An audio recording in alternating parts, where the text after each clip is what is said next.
அனைவருக்கும் வணக்கம். நம்ம இன்னைக்கு டெட்டு ரிவிஷன் கிளாஸஸ் நம்ம டெட்டு தமிழ் ரிவிஷன் கிளாஸஸாக பார்க்க போகிறோம். ஸோ இதில் பார்த்தோம் அப்படின்னா ஆல்ரெடி நம்ம ஸ்கூல் புக் வைஸ் பார்த்துருந்துருப்போம். ஸோ இதில் நம்ம என்ன செய்ய போகிறோம் அப்படின்னா இலக்கணம் மட்டும் நல்லா டெப்த்தாக இலக்கணம் மட்டும் ஒரு ரிவைஸ் பண்ண போகிறோம். ஸோ அந்த மாதிரி தான் கிளாஸஸ் கொண்டு போகிறோம். ஸோ இதில் மற்றது எல்லாமே என்ன படிக்கணும், எப்படி படிக்கணும் அப்படிங்கிறத மட்டும் சொல்லிட்டு, ஸோ மற்றது எல்லாத்தையும் தாண்டி நம்ம இலக்கணம் மட்டும் நல்லா நம்ம இம்பார்ட்டன்ஸ் கொடுத்து பார்த்தரலாம். சரிங்களா? ஸோ அப்போ ஃபர்ஸ்ட் டாபிக் என்ன அப்படின்னு சொல்லி பார்த்தோம் அப்படின்னா, இது நமக்கு new edition book. So new edition புக்கோட பார்த்துக்கணும். ஓல்டு எடிஷன்ல இருக்கிறதா நியூ எடிஷன்ல இருக்கும். ஆர்டர் மட்டும் மாறி இருக்கும், அவ்வளோதான். மற்றபடி புக்ஸ் சிமிலர் தான், சேம் தான். சரி, ஸோ இதில் ஃபர்ஸ்ட் பார்த்தீங்க அப்படின்னா இன்பத்தமிழ் அப்படின்னு சொல்லிட்டு பாரதியாருடைய பாடல் ஒன்று கொடுத்துருப்பாங்க. கொடுத்து அதோடைய சொல்லும் பொருளும் கொடுத்துருப்பாங்க. ஸோ பாடல் வரி நல்லா படிச்சுக்கணும், சொல்லும் பொருள், அதே மாதிரி பின்னாடி கொடுத்துருக்கக்கூடிய நூல்வெளி, இந்த நூல்வெளி நல்லா படிச்சிருக்கணும். இங்கே கொடுத்துருக்க ஏய்பு அப்படிங்கிற டேர்ம் இருக்குல்ல, இது நியூ நம்ம சொன்ன எடிஷன் இருக்கு இல்லையா, இந்த வருஷம் எடிஷன் புக்ல என்ன பண்ணியிருக்காங்க அப்படின்னா இந்த ஏய்பு, எதுகை, மோனை இது எல்லாத்தையுமே முக்கியத்துவம் கொடுத்துருக்காங்க. அது என்னன்னு மட்டும் பார்த்துடலாம். ஸோ இங்க பேர், நேர், பால், வேல் என்ற அடிகள்ல இறுதியில வரக்கூடிய சொற்கள் ஒரே ஓசையில முடிஞ்சிருக்கு அப்படின்னு சொல்றாங்க. இந்த மாதிரி ஒண்ணு ஒரே ஓசையில முடியும், இல்ல ஒரே மாதிரியான சொற்களாக இருக்கணும். அப்படி அந்த தொடருடைய கடைசியில இருந்தது அப்படின்னா அததான் இயைபு அப்படின்னு சொல்லுவாங்க. இயைபு தொடை அப்படின்னு சொல்றாங்க. ஸோ அதெல்லாம் இங்க கொடுத்துருப்பாங்க. ஸோ அதை பார்த்துக்கணும். அதுக்கப்புறம் இந்த நூல்வெளி அப்படிங்கிறதுக்கு கொஞ்சம் இம்பார்ட்டன்ஸ் கொடுத்து பார்த்துக்கணும். ஸோ அப்போ எப்பயும் போல நம்ம புக் பேக்லாம் பார்த்துருப்போம் ஆல்ரெடி. இந்த புக் பேக் எல்லாமே நல்லா பார்த்துருங்க. ஸோ இந்த லெசன் எல்லா இதுலையுமே இருக்கக்கூடிய லெசன் ரொம்ப ரொம்ப முக்கியம். இந்த முதல் லெசனும் நல்லா பார்த்துக்கணும். ஸோ இதுக்கு அடுத்து கதை பகுதி கொடுத்துருப்பாங்க. தமிழ் சார்ந்து இருந்துச்சுன்னா அந்த கதை பகுதிக்கு நிறைய இம்பார்ட்டன்ஸ் கொடுத்து படிங்க. ஓகே, இலக்கணத்தை பொறுத்தவரையும் இங்க கொடுத்துருக்கிறது என்னன்னு பார்த்தோம்னா தமிழ் எழுத்துக்களுடைய வகையும் தொகையும் அப்படின்னு சொல்லி கொடுத்துருக்காங்க. ஆல்ரெடி நம்ம பார்த்திருப்போம். இலக்கணம் அப்படிங்கிறது மொழியை பிழை இல்லாமல் பேசுவதற்கும் எழுதுவதற்கும் துணை செய்யும் அப்படின்னு சொல்லி படிச்சிருப்போம். அப்போ மொழியை எவ்வாறு பேசவும் எழுதவும் வேணும் என்பதை வரையறை செய்யக்கூடியதா என்னன்னு சொல்றாங்க அப்படின்னா இலக்கணம் அப்படின்னு சொல்லி சொல்றாங்க. இந்த இதுல 5 வகையான இலக்கணங்கள் இருக்கு அப்படின்னு கொடுத்திருப்பாங்க. என்னென்ன இருக்குன்னு பார்த்தோம்னா தமிழ் மொழியில எழுத்திலக்கணம், சொல்லிலக்கணம், பொருள், யாப்பு, அணி அப்படின்னு சொல்லிட்டு மொத்தம் 5 வகையான இலக்கணங்கள் இருக்கு அப்படின்னு சொல்லி பாக்குறோம். அதுல எழுத்து அப்படிங்கிறது என்ன அப்படின்னு கொடுத்திருக்காங்க. அதாவது ஒளி வடிவமாக எழுப்பப்படுவதும் வரி வடிவமாக எழுதப்படுவதும் எழுத்துன்னு சொல்றாங்க. அதாவது எழுத்து அப்படிங்கிற இந்த வார்த்தை எனக்கு நம்ம சொல்லக்கூடிய ஒளி வடிவத்தையும் குறிக்குது, எழுதக்கூடிய எழுத்து வடிவத்தையும் குறிக்குது அப்படின்னு சொல்லி கொடுத்திருப்பாங்க. நம்ம எப்பயும் பார்த்ததான் உயிரெழுத்துக்கள் அப்படிங்கிறது மொத்தம் 12 அப்படின்னு சொல்லி பார்த்திருப்போம். இந்த 12 உயிரெழுத்துக்களையும் 2ஆ பிரிச்சிருப்பாங்க. எப்படி பிரிச்சிருக்காங்க அப்படின்னு பார்த்தோம்னா குறில், நெடில் அப்படின்னு பிரிப்பாங்க. சோ உயிரெழுத்தை பொறுத்தவரையும் குறில் எழுத்து, நெடில் எழுத்துன்னு பிரிச்சிருப்பாங்க. குறில் அப்படின்னு சொல்லும் போது மொத்தம் 5 எழுத்துக்கள், நெடில் எழுத்துக்கள் மொத்தம் 7 அப்படின்னு சொல்லி பார்த்திருப்போம். குறில் எழுத்துக்களை பொறுத்தவரையும் என்ன சொல்றாங்க அப்படின்னா நமக்கு ஒரு மாத்திரை அளவுல ஒழிக்கக்கூடியதுன்னு சொல்லுவாங்க. மாத்திரை அப்படின்னா என்ன அப்படின்னா கால அளவை குறிக்கக்கூடியது. சோ கால அளவு அப்படின்னா என்னது அப்படின்னா ஒரு முறை நம்மளுடைய விரல்களை நொடிக்கவோ இல்ல கண்ணை சிமிட்டுறதுக்கோ ஆகக்கூடிய அந்த கால அளவை தான் ஒரு மாத்திரைன்னு மென்ஷன் பண்ணியிருப்பாங்க. ஸோ அப்போ ஒரு மாத்திரை காலில் ஒழிக்கக்கூடியதை குறில் அப்படின்னும், நெடில் அப்படிங்கிறது எனக்கு 2 மாத்திரை காலில் ஒழிக்கக்கூடிய எழுத்துக்களை சொல்லியிருப்பாங்க. ஸோ இது 5 எழுத்தும் இது 7 எழுத்தும் இருக்கு அப்படின்னு சொல்லியிருப்பாங்க. அந்த எழுத்துக்கள் என்ன அப்படின்றது நமக்கு இங்க கொடுத்திருக்காங்க. குறுகி ஒழிக்கக்கூடிய இந்த 5 எழுத்துக்களையும் என்னன்னு சொல்றாங்க குறில் எழுத்துக்கள். இதே நீண்டு ஒழிக்கக்கூடிய இந்த 7 எழுத்துக்களையும் நெடில் எழுத்துக்கள் அப்படின்னு சொல்லி சொல்றாங்க. சோ அப்ப எழுத்தை உச்சரிக்க எடுத்துக்கொள்ளக்கூடிய இந்த கால அளவை தான் குறில், நெடில் அப்படிங்கிற வித்தியாசப்படுத்துறாங்க. சரிங்களா? அப்படி பார்க்கும்போது மாத்திரை அப்படிங்கிறது, மாத்திரை என்பது இங்கு கால அளவை குறிக்கிறது அப்படின்னு சொல்லியிருக்காங்க.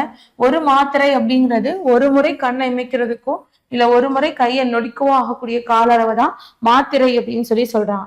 குறிலெழுத்தை குறிக்கக்கூடிய ஒழிக்கக்கூடிய கால அளவு அப்படின்னா ஒரு மாத்திரை. அதே நெடில் எழுத்துன்னு வரும்போது நமக்கு 2 மாத்திரை அளவுல ஒழிக்குது அப்படின்னு சொல்லி கொடுத்துருக்காங்க.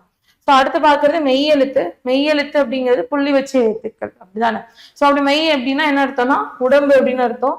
ஸோ மெய் எழுத்துக்கள் அப்படிங்கிறது என்னன்னு சொல்லியிருக்காங்கன்னா ஒழிக்க உடலோட இயக்கம் இன்றியமையாதா இருக்கு. அதனாலதான் இந்த எழுத்துக்களை மெய்யெழுத்துக்கள்னு சொல்றாங்க அப்படின்னு கொடுத்திருப்பாங்க. இந்த 18 எழுத்துக்கள் இருக்கு இல்லையா, இதை 3ஆ பிரிச்சிருப்பாங்க. எப்படி பிரிக்கிறாங்க அப்படின்னா வல்லினம், மெல்லினம், இடையினம்னு பிரிக்கிறாங்க. வல்லினம் அப்படின்னா கசட தபர அப்படின்னு படிச்சிருப்போம். படிக்கும் போது நம்ம ஞாபகத்துக்காக கசட தபரன்னு படிச்சாலும் வல்லின எழுத்துக்கள் அப்படிங்கிறது மெய் எழுத்துக்கள், அப்போ புள்ளி இருக்கணும், ஞாபகம் இருக்கணும். அதேதான் இங்கேயும் மெல்லின எழுத்துக்கள், அதே மாதிரி இடையின எழுத்துக்கள் எங்கன்னு நம்மன எரள வளல அப்படின்னு சொல்லக்கூடிய இந்த எழுத்துக்கள். ஸோ இந்த மூணா பிரிக்கிறோம். மெய் எழுத்துன்னு தெரியணும். மெய் எழுத்துக்களுக்கான கால அளவு எவ்வளவு அப்படின்னா அரை மாத்திரை அப்படிங்கிறதும் ஞாபகம் இருக்கணும். அடுத்து பாக்குறது ஒழித்து பார்த்து உணர்வோம் அப்படிங்கிறதுல இந்த இக்கு, இச்சு, இத்து, இப்பு, அதாவது வல்லின எழுத்துக்கள் இருக்கிற கசட தவிர அந்த ஆறுமே வன்மையாக ஒழிக்கிறதுனாலதான் அதை வல்லினம்னு சொல்றாங்களாம். மெல்லின எழுத்துக்கள் ஆறுமே மென்மையாக ஒழிக்கின்றனன்னு சொல்றாங்க. இந்த இடையின எழுத்துக்கள் ஆறு இருக்கு இல்லையா, இந்த ஆறு எழுத்துக்களும் வன்மையாகவும் இல்லாம மென்மையாகவும் இல்லாம இரண்டிற்கும் இடையில ஒழிக்கிறதுனாலதான் இதை இடையின எழுத்துக்கள் அப்படின்னு சொல்லியிருக்காங்க அப்படின்னு கொடுத்திருக்காங்க. அடுத்து பார்க்கறது உயிர்மெய் எழுத்துக்கள். சோ உயிரெழுத்து பார்த்தாச்சு, மெய் எழுத்து பார்த்தாச்சு. அடுத்து உயிர்மெய் எழுத்து. உயிர்மெய் எழுத்துன்னு சொல்லும் போது மெய் எழுத்துக்கள் 18 உயிரெழுத்துக்கள் 12 சேர்றதுனால தோன்றக்கூடிய எழுத்து தான் நம்ம உயிர்மெய் எழுத்துன்னு சொல்றோம். அப்படி எத்தனை எழுத்து இருக்கு அப்படின்னா 216 எழுத்துக்கள் இருக்கு. சோ அதுல இக்கு பிளஸ் அக்கால ஆரம்பிச்சு இந்த மாதிரி இங்க மெய் எழுத்து சேருது, இங்க உயிரெழுத்து சேருது. இப்படி 2 எழுத்தும் சேர்ந்துதான் நமக்கு உயிர்மெய் எழுத்தை உருவாக்குது அப்படின்றது கொடுத்திருக்காங்க. சோ இதுலயும் என்ன இருக்குன்னா உயிர்குறில் சேர்ந்து எப்படி இருக்கு அப்படின்னா இக்கு இருக்கு, இக்கோட உயிர் எழுத்துல குறில் எழுத்து சேர்ந்துச்சுன்னா உயிர்மெயில என்ன உருவாகும் அப்படின்னா குறில் எழுத்தான க உருவாகும். அது இது இக்கோட நெடில் எழுத்தான ஆ அப்படிங்கிற உயிர் எழுத்து சேர்ந்துச்சு அப்படின்னா எனக்கு என்ன எழுத்து உருவாகும் அப்படின்னா கா அப்படின்னு சொல்லக்கூடிய உயிர்மெய் நெடில் உருவாகும். அப்போ உயிர்மெய் குறில் உயிர்மெய் நெடில் அப்படின்னு சொல்லி 2ஆ பிரிக்கிறோம். மெய் எழுத்துக்களோட உயிர் குறில் சேர்ந்துச்சுன்னா உயிர்மெய் குறில் தோன்றும், உயிர் நெடில் சேர்ந்துச்சுன்னா உயிர்மெய் நெடில் தோன்றும். அவ்வளவுதான். எனக்கு மெய் எழுத்து மாறவே இல்லை, அப்படிதான் இருக்கு. உயிரெழுத்துக்கள் குறில் நெடில் வித்தியாசம் ஏற்படும் போது உயிர்மெய் எழுத்துலையும் குறில் நெடில் வித்தியாசம் அப்படிங்கிறது ஏற்படுது அப்படின்றத அப்படி சொல்லியிருக்காங்க. அடுத்து பாக்குறது ஆயுத எழுத்து. ஆயுத எழுத்தை பொறுத்தவரை தமிழ் மொழியில உயிர்மெய் எழுத்துக்கள் தவிர தனி எழுத்து ஒண்ணு இருக்கு அப்படின்னா அது ஆயுத எழுத்து தான். சோ ஆயுத எழுத்து ஒழிக்கக்கூடிய கால அளவு எவ்வளவு அப்படின்னா அதற்கும் அரை மாத்திரை அப்படின்னு சொல்லியிருக்காங்க. அப்போ மாத்திரை அளவு பொறுத்தவரையும் உயிரெழுத்துக்கும் உயிர்மெய் எழுத்தா இருந்தாலும் இதுல உயிர் குறிலாகவும் உயிர்மெய் குறிலா இருந்துச்சுன்னா நமக்கு மாத்திரை அளவு 1. அதே இது உயிர் நெடில் உயிர்மெய் நெடில் இது ரெண்டுக்கும் மாத்திரை அளவு எவ்வளவு அப்படின்னா 2. அதே மாதிரி மெய்யெழுத்துக்கும் ஆயுத எழுத்துக்கும் இது ரெண்டுக்குமே மாத்திரை அளவு எவ்வளவு அப்படின்னா அரை மாத்திரை அப்படின்னு சொல்லியிருப்பாங்க. ஸோ இது மட்டும் ஞாபகம் வச்சுக்கோங்க. இந்த லெசன் பொறுத்தவரை இவ்வளவுதான்.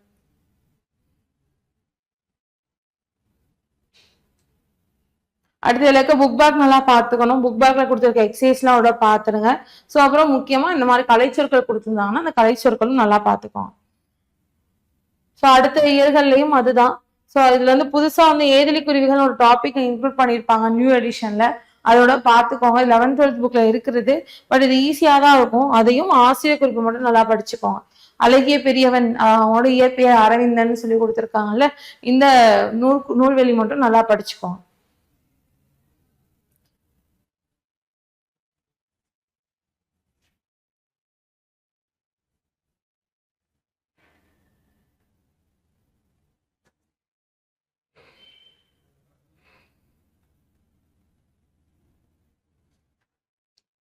அடுத்த இயல் 2ல நம்ம பாக்குறது என்னது அப்படின்னா முதலெழுத்தும் சார்பெழுத்தும் அப்படிங்கிற டாபிக்.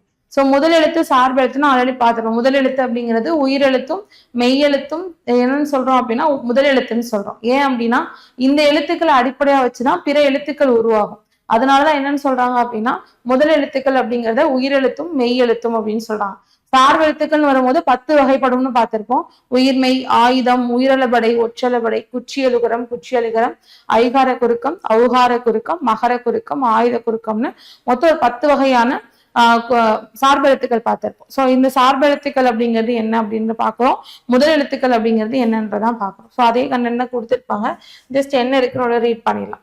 சோ இங்க எழுத்துக்கள்ன்றது 2 வகைப்படும் அப்படின்னு சொல்லி கொடுத்து முதல் எழுத்து மற்றும் சார்பெழுத்துக்கள்னு கொடுத்திருக்காங்க. முதல் எழுத்துக்கள்னு வரும்போது உயிரெழுத்துக்கள் 12 மெய்யெழுத்து 18 ஆகிய மொத்தம் 30 எழுத்து. இந்த 30 எழுத்துன்னு என்னன்னு சொல்றாங்கன்னா முதல் எழுத்துக்கள்னு சொல்றாங்க. அப்போ முதல் எழுத்துக்கள் அப்படிங்கிறது எதுக்காக அப்படி சொல்றாங்கன்னா பிற எழுத்துக்கள் தோன்றுவதற்கும் அது இயங்குவதற்கும் முதற் காரணமாக இருக்கக்கூடியதுனாலதான் இந்த 30 எழுத்தையும் என்னன்னு சொல்றாங்கன்னா முதல் எழுத்துக்கள் அப்படின்னு சொல்லி சொல்றாங்க. அடுத்து பார்க்கிறது சார்பெழுத்துக்கள். முதல் எழுத்துக்களை சார்ந்து வரக்கூடிய எழுத்துக்களை தான் சார்பு எழுத்துக்கள்னு சொல்றாங்க. இது 10 வகைப்படும். இப்ப சொன்ன 10 வகையும் இதை கொடுத்திருக்காங்க. இதுல இங்க குறிப்பிட்ட என்ன கொடுத்திருக்காங்க அப்படின்னா உயிர்மையும் ஆயுதம் பத்தியும் கொடுத்திருக்காங்க. சோ இதை பத்தி என்ன கொடுத்திருக்காங்க அப்படின்னு சொல்லி பார்க்கும்போது உயிர்மை எழுத்து அப்படிங்கிறது உயிரெழுத்தும் மெய்யெழுத்தும் சேர்ந்து உருவாகுதுன்னு பார்த்தோம். அந்த உயிர்மையில குறில் நெடில் வித்தியாசத்தை ஏற்படுத்துறது இதுன்னு பார்த்தோம்னா உயிரெழுத்துன்னு பார்த்தோம். அப்படிதானே? சோ அப்படி பார்க்கும்போது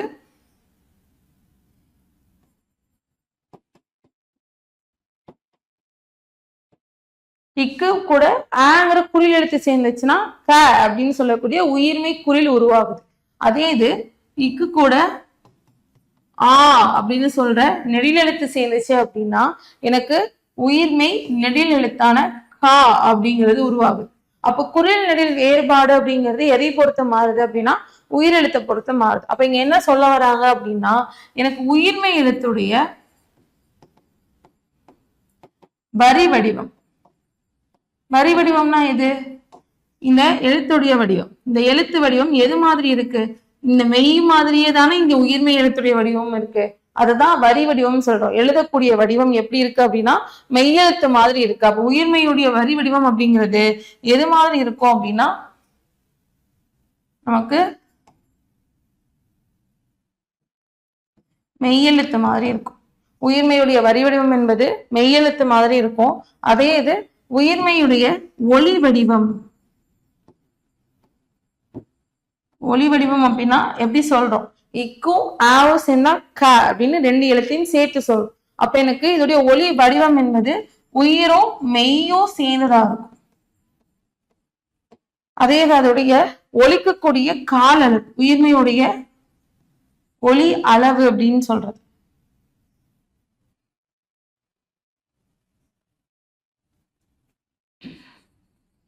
ஒளி அளவு அப்படின்னு சொல்றது எவ்வளவு இருக்கும் அப்படின்னா எப்படி இருக்கும்னா உயிரெழுத்து மாதிரி இருக்கும். ஏன் அதை அப்படி சொல்றாங்க?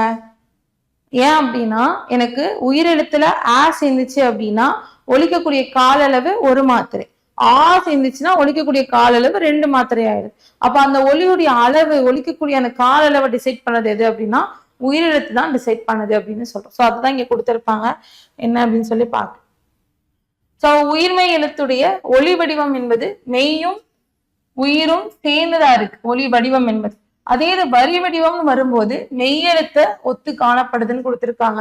ஒலிக்கக்கூடிய கால அளவுன்னு சொல்லும் போது உயிரெழுத்தை ஒத்திருக்கும் அப்படின்னு கொடுத்திருக்காங்க. இதைதான் நம்ம இப்ப சொன்னோம். சரிங்களா? அடுத்து பாக்குறது முதல் எழுத்துக்களை சார்ந்து வர்றதுனால இது என்னன்னு சொல்றாங்க அப்படின்னா சார்பெழுத்து வகைக்குள்ள இது அடங்குது. ஏன்னா உயிரும் மெய்யும் சார்ந்துதான் இது உருவாகுது. அதனால அப்படி சொல்றாங்க. அடுத்து பாக்குறது ஆயுத எழுத்து. ஆயுத எழுத்தை பொறுத்தவரையும் 3 புள்ளிகளுடைய தனித்த வடிவம் அப்படின்னு கொடுத்திருப்பாங்க. இதுல முப்புள்ளி, முப்பார் புள்ளி, தனிநிலை, அக்கேனம் இதெல்லாம் அதோடைய மற்ற பெயர்கள். நுட்பமான ஒலிமுறையை கொண்டது அப்படின்னும் தனக்கு முன்னாடி இந்த வார்த்தை ரொம்ப முக்கியம், ஒரு குறில் எழுத்தையும் அதற்கு பின்னாடி ஒரு வல்லின உயிர்மை எழுத்தையும் பெற்று என்ன செய்யும் சொல்லுடைய இடையில மட்டும்தான் வரும்னு கொடுத்திருப்பாங்க.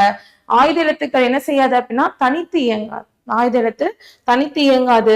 முதல் எழுத்தாகிய உயிரையும் மெய்யையும் சார்ந்து இயங்குறதுனால ஆயுத எழுத்து என்னன்னு சொல்றாங்கன்னா சார்பு எழுத்துன்னு சொல்றாங்க அப்படின்னு கொடுத்திருப்பாங்க.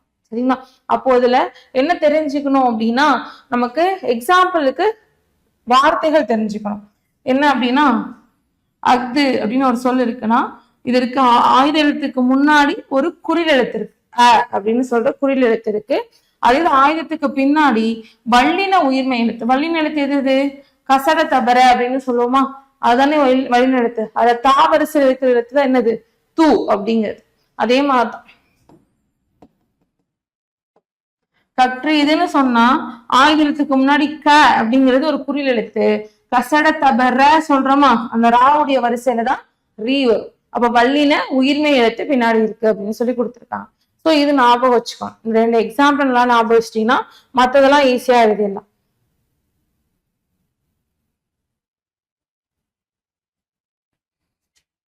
ஸோ இந்த மாதிரி புக் பேக் கொடுத்துருப்பாங்க, அதனால பாத்துக்கோங்க. பொருத்தமான சொல்லை தேர்ந்தெடுத்து எழுது அப்படின்னு சொல்லிட்டு 2 வார்த்தை கொடுத்துருக்காங்களா, பறவை பறவை. அப்ப இங்க என்ன சென்டென்ஸ் கொடுத்துருக்காங்க, பறந்து விரிந்திருக்கனால கடலுக்கு என்னன்னு பேரு, பறவைன்னு பேரு. இந்த பறவைனாதான் கடல்னு அர்த்தம். இது பறக்கக்கூடிய பறவையை குறிக்கிறது. சரிங்களா? அப்ப அந்த மாதிரி இந்த வார்த்தைகளுக்கான வித்தியாசம் பார்க்கணும். ஆல்ரெடி இது பார்த்திருப்போம், ஒரு ரிவைஸ் பண்ணிடுங்க.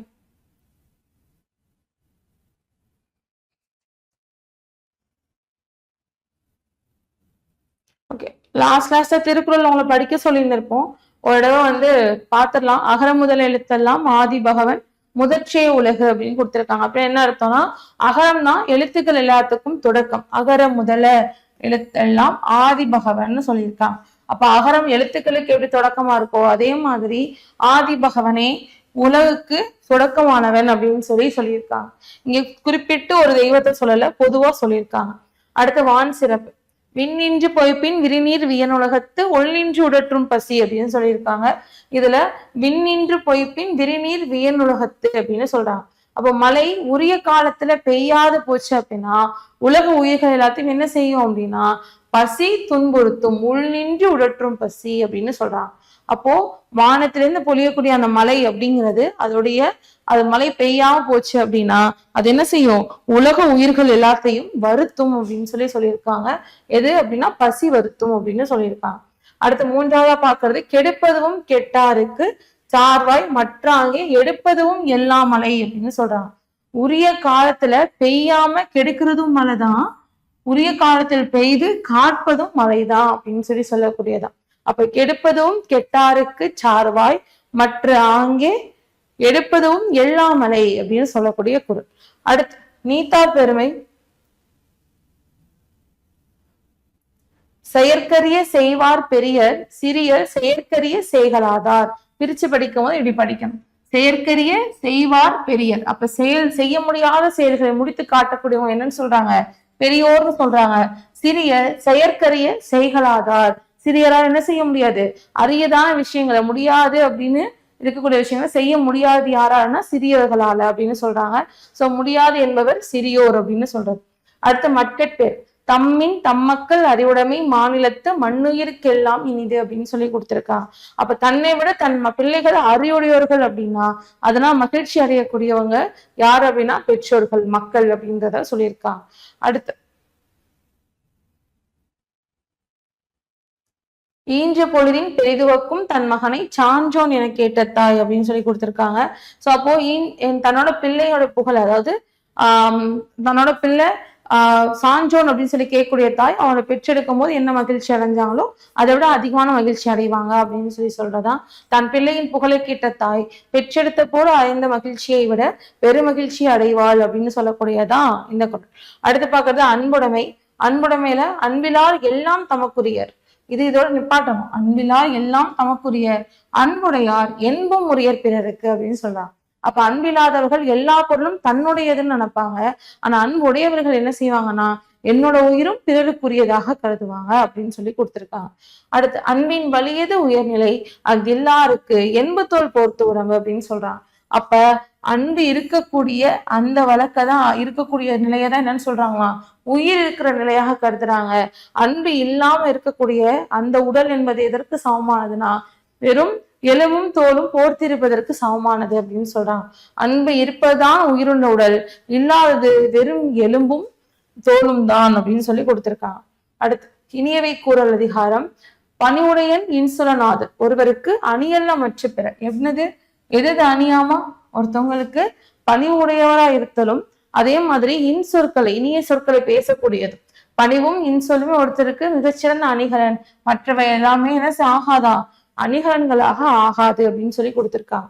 அடுத்து 10வது இனிய உளவாக இன்னாத குரல் கனியிருப்ப காய்க்க வந்துச்சு. இனிமையான சொற்கள் இருக்கும்போது இனிமையில்லாத சொற்களை கூறுதல் என்பது எதற்கு ஒப்பானதுன்னா கனி இருக்கும்போது பழம் இருக்கும்போது காயை சாப்பிடுவதற்கு ஒப்பானது அப்படின்னு சொல்லி கொடுத்திருக்காங்க. இனிய சொல் இருக்கும்போது இன்னாச்சொல் பேசுவது, கனி இருக்கும்போது காயை உண்பதை போன்றது அப்படின்னு கொடுத்திருக்காங்க. அடுத்து நூல்வெளி. திருவள்ளுவர் 2000 ஆண்டுகளுக்கு முற்பட்டவர். எல்லா காலத்துக்கும் பொருந்தக்கூடிய வாழ்க்கை நெறிகளை வகுத்து கூறியிருக்காரு. வான்புகழ் வள்ளுவர், தெய்வ புலவர், பொய்யில் புலவர் முதலிய பல சிறப்பு பெயர்கள் இவருக்கு இருக்கு அப்படின்னு சொல்லி கொடுத்துருக்காங்க. இந்த சிறப்பு பெயர்கள் முக்கியம். ஒவ்வொரு சேனல்லையும் பேர் இன்க்ரீஸ் ஆகிட்டே இருக்கும், அது பார்த்துக்கணும். சரிங்களா? எல்லா நூல்களையும் படிச்சிடணும். திருக்குறள்ல மொத்தம் அறத்துப்பால், பொருட்பால், இன்பத்துப்பால்னு 3 பிரிவுகளை கொண்டது. 14 கீழ்கணக்கு நூல்கள்ல ஒன்னா இருக்குது. திருக்குறள் 133 அதிகாரங்கள்ல, அதிகாரத்துக்கு 10 குறள்னு மொத்தம் 1330 குறட்பாக்களை கொண்டிருக்குது. சோ திருக்குறளில் இல்லாததும் இல்லை, சொல்லாததும் இல்லை என்னும் வகையில் சிறந்து விளங்கக்கூடிய ஒரு நூலாக இருக்கு அப்படின்னு கொடுத்திருக்காங்க. திருக்குறளுக்கு உலக பொதுமறை, வாயுரை வாழ்த்து முதலிய சிறப்பெயர்களும் உண்டு. 100க்கும் மேற்பட்ட மொழிகள்ல திருக்குறள் என்ன செய்யப்பட்டிருக்கு, மொழிபெயர்க்கப்பட்டிருக்குன்னு கொடுத்திருக்காங்க. ஸோ அதோட புக் பேக் பார்த்துக்கோங்க. சரிங்களா? அடுத்து நம்ம பார்க்கறது என்ன அப்படின்னா, 3வது இயல்ல இருக்கக்கூடிய இலக்கணம். இலக்கண டாபிக் என்னன்னு பார்த்தோம்னா மொழி முதல் எழுத்துக்கள் அப்படிங்கிறது கொடுத்துருக்காங்க. என்ன அப்படின்னு சொல்லி பார்த்தோம்னா, இது வந்து நமக்கு ஓல்டு எடிஷன் புக்ல பார்த்தோம்னா மொழி முதல் எழுத்து, இறுதி எழுத்து எல்லாமே சேர்த்து ஒரே சாப்டரா கொடுத்துருப்பாங்க. இங்க என்ன பண்ணியிருக்காங்க அப்படின்னா நமக்கு அது பிரிச்சு கொடுத்துருக்காங்க. அவ்வளவுதான் வித்தியாசம். ஸோ அப்படி பார்க்கும்போது 3வது இந்த இயல்ல மொழி முதல் எழுத்துக்கள் அப்படிங்கிறது எதை குறிக்குது அப்படின்னா, மொழி முதல்ல என்னென்ன எழுத்துக்கள்லாம் வரும், ஒரு சொல்லுடைய முதல். மொழி அப்படிங்கிற வார்த்தை எதை குறிக்குது அப்படின்னா நமக்கு சொல் அப்படிங்கிற பொருள் வரும். சொல் அப்படிங்கிற பொருள் தரக்கூடிய சொற்கள் எது அப்படின்னா மொழி, பதம், கிளவி அப்படின்ற இந்த 3 வார்த்தையுமே எதை தான் குறிக்கும் அப்படின்னா நமக்கு சொல் அப்படிங்கிற பொருள் தான் வரக்கூடிய ஒரு சொற்கள்னு பாக்குறோம். அப்போ எனக்கு இங்க மொழி முதல் எழுத்துனா என்ன அர்த்தம் அப்படின்னா சொல்லுடைய முதல் எழுத்துக்களாக தமிழ்ல என்னென்ன எழுத்துக்கள்லாம் வரும் அப்படின்னு சொல்லி கொடுத்துருக்காங்க. அதை பார்க்கும் போது எதெல்லாம் வரும் அப்படின்னா நமக்கு உயிரெழுத்துக்கள் இருக்கக்கூடிய 12 எழுத்துக்களுமே சொல்லோட முதல்ல வரும் அப்படின்னு சொல்லியிருக்காங்க. அதே இது உயிர்மை எழுத்து அப்படின்னு சொல்லி வரும்போது கா, சா, தா, நா, பா, மா இந்த 6 எழுத்துக்கூடிய வரிசையில இருக்கிற எல்லா எழுத்துக்களுமே சொல்லுடைய முதல்ல வரும் அப்படின்னு சொல்லி கொடுத்திருப்பாங்க.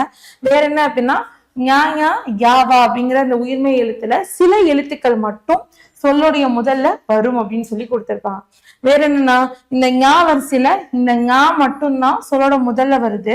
சோ அதுமே ஞனம் அப்படிங்கிற சொல். இப்ப இந்த வார்த்தையுமே சுட்டெழுத்துக்களை போட்டுதான் பயன்படுத்துறாங்க அப்படின்னு சொல்லி கொடுத்திருப்பாங்க. வேற என்ன அப்படின்னா இந்த காலத்துல ஞனம் என்னும் சொல் தனித்து இயங்காமல் அங்கனம், இங்கனம், எங்கனம் என்னும் சொற்களாக வழங்கி வரப்படுது அப்படின்னு சொல்லியிருக்காங்க. அடுத்து ஞா வரிசையில 4 எழுத்துக்கள் அப்படின்றது கொடுத்திருப்பாங்க.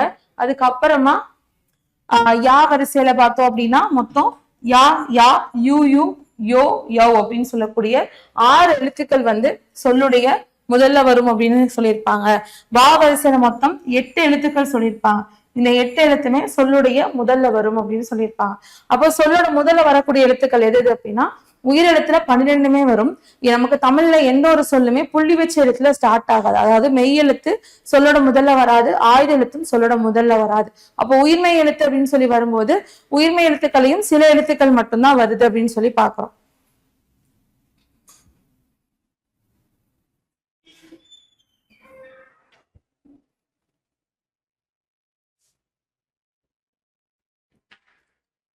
இப்போ உயிர்மை எழுத்துக்களையும் சில எழுத்துக்கள் தான் வருது. அதுல பார்க்கும்போது எல்லா எழுத்துக்களும் வரக்கூடிய வரிசைன்னு பார்க்கும்போது எது வருது அப்படின்னா நமக்கு கா, சா, தா, பா, நா, மான்னு சொல்லக்கூடிய மொத்தம் ஒரு 6 எழுத்துக்கள் அந்த எழுத்துக்களோட வரிசையில எல்லா எழுத்துமே வரும் அப்படின்னு சொல்லியிருப்பாங்க. அதே இது சில எழுத்துக்கள் வரும்போது ஞா, ஞா, யா, வா அப்படின்னு சொல்லக்கூடிய இந்த 4 எழுத்துக்கள் சொல்லியிருக்காங்க. இங்க மட்டும் தான் வரும்னு சொல்றாங்க. அப்ப மொழி இறுதியில வராதது ஆல்ரெடி சொன்னதுதான் எது அப்படின்னா மெய்யெழுத்துக்கள் 18மே சொல்லுடைய முதல்ல வராது அப்படின்னு சொல்லியிருக்காங்க. அதே மாதிரி மேல சொன்ன எழுத்துக்கள் தவிர்த்து பிற உயிர்மை எழுத்துக்கள் தா, நா, ரா, லா, லா, லா, ரா, நா இந்த 8 எழுத்துக்கள் கொடுத்திருப்பாங்க. இந்த 8 எழுத்துக்களுமே எனக்கு வரிசையில் இருக்கிற எந்த எழுத்துமே சொல்லோட முதல்ல வராது. அடுத்து ஆயுத எழுத்து சொல்லோட முதல்ல வராது. இந்த 4 எழுத்துக்கள்ல சொல்லப்படாத எழுத்துக்கள் இருக்குள்ள அது வராது அப்படின்னு சொல்லியிருப்பாங்க.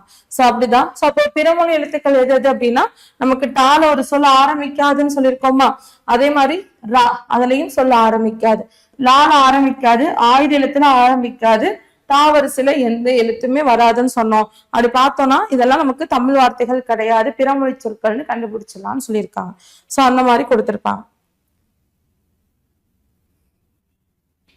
ஸோ அவ்வளோதான், இது ஃபர்ஸ்ட் டேர்ம். ஸோ அடுத்து நம்ம செகண்ட் டேர்ம்ல என்ன இருக்கு அப்படின்னு சொல்லி பார்க்கலாம். சொல்லக்கூடிய செயல் பகுதி லெசன்ஸ்லாம் பார்த்துக்கணும். ஸோ நம்ம இலக்கணம் மட்டும் கொஞ்சம் தெளிவாக பார்த்துடலாம். எப்படி மொழி முதல் எழுத்துக்கள் இருக்கு அப்படின்னு சொல்லி பார்த்தோமோ, இங்க செகண்ட் டேர்ம்ல ஃபர்ஸ்ட் இயர்ல மொழி இறுதி எழுத்துக்கள் பத்தி கொடுத்திருக்காங்க. சோ அது என்ன அப்படின்னு தான் பார்க்க போறோம். சோ அப்ப அதுல என்ன இருக்கு அப்படின்னா, மொழி இறுதி எழுத்துக்கள் அப்படிங்கிறது சொல்லோட இறுதியில என்னென்ன எழுத்துக்கள் வரும் அப்படின்னு சொல்றதுதான். சோ இறுதி எழுத்துக்கள் அப்படிங்கிறது இறுதியில வரக்கூடிய எழுத்துக்கள் தான் மொழி இறுதி எழுத்துக்கள்னு சொல்றாங்க அப்படின்னு கொடுத்திருக்காங்க. உயிரெழுத்துக்கள் 12 மெய்யுடன் இணைந்து உயிர்மெய்யா மட்டும்தான் என்ன செய்யும், நமக்கு மொழியோட இறுதியில வரும். உயிரெழுத்துக்கள் 12மே தனிச்சு எந்த ஒரு உயிரெழுத்துமே சொல்லோட கடைசியில வராது. அப்படி வரதா இருந்தா 2 கண்டிஷன், ஒண்ணு உயிர்மெய்யா வரலாம், இல்லைன்னா அளபடை சொற்களா இருந்தா வரலாம் அப்படின்னு சொல்லியிருப்பாங்க. அது மட்டும் அவர் என்ன அப்படின்னா, நமக்கு மொழி இறுதி எழுத்துக்களை பொறுத்த வரையும் இந்த மெல்லின எழுத்து எது இருக்கு,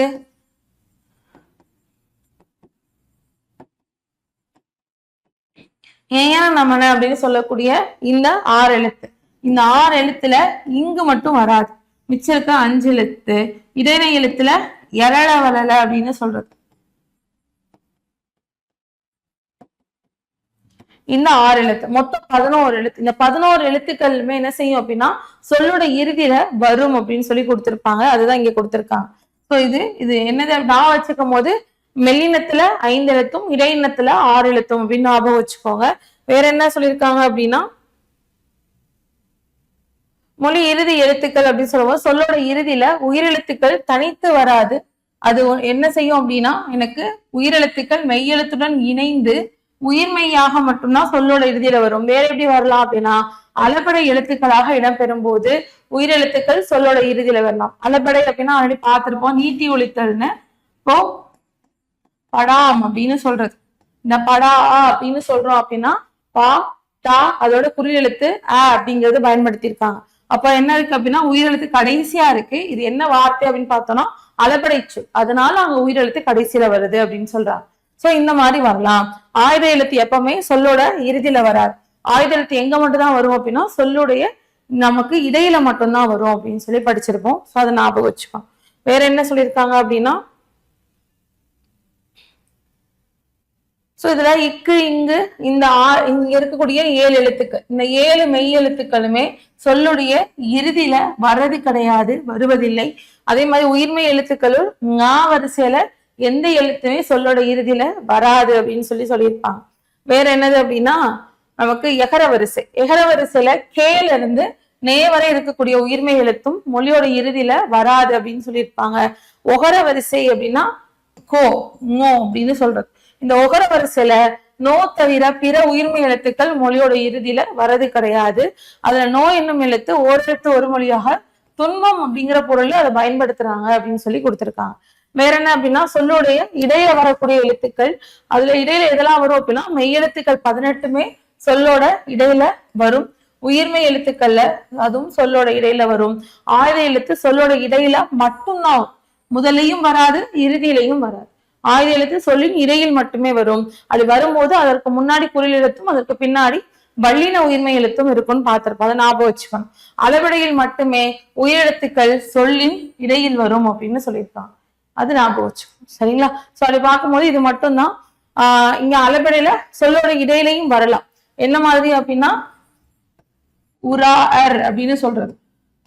சொல்லும் போது இங்க ராவை தொடர்ந்து இங்க இருக்கக்கூடிய ஆங்கில நெடிலை தொடர்ந்து அதோட குறில் அளவெடுத்து வந்திருக்கு. அப்போ எனக்கு என்ன செய்யும், உயிரெழுத்து சொல்லோடைய இடையில வரலாம், வரதா இருந்தா அளபடையா இருக்கணும். சொல்லோட இறுதியில வரதா இருந்தாலும் அளபடியாக தான் வரும் அப்படின்னு சொல்லி பார்த்தோம்.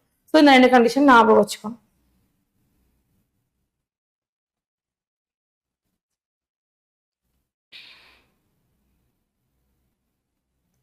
சோ இதுல கூடிய திருக்குறளும் பார்த்திடலாம். என்ன அப்படின்னா, ஃபர்ஸ்ட் விருந்தோம்பல் அப்படிங்கிற அதிகாரத்துல இருந்து கொடுத்திருக்காங்க. என்னன்னா, விருந்து புறத்ததா தானுண்டல் சாவா மருந்தினும் வேண்டற் பாற்றென்று அப்படின்னு கொடுத்திருக்காங்க. என்னது அப்படின்னா, அமிர்தமே ஆனாலும் விருந்தினர் இருக்கும் போது தான் மட்டும் உண்ணுதல் அப்படிங்கிறது என்ன செய்யாது, விரும்பத்தக்கது கிடையாது அப்படின்னு சொல்லி கொடுத்திருக்காங்க. அதாவது சாவா மருந்தினும் அப்படின்னு சொல்றோமா, சோ சாவா மருந்து அப்படிங்கிறது என்னது, அமிர்தம் தான். அதனாலதான் அப்படி சொல்லியிருக்காங்க.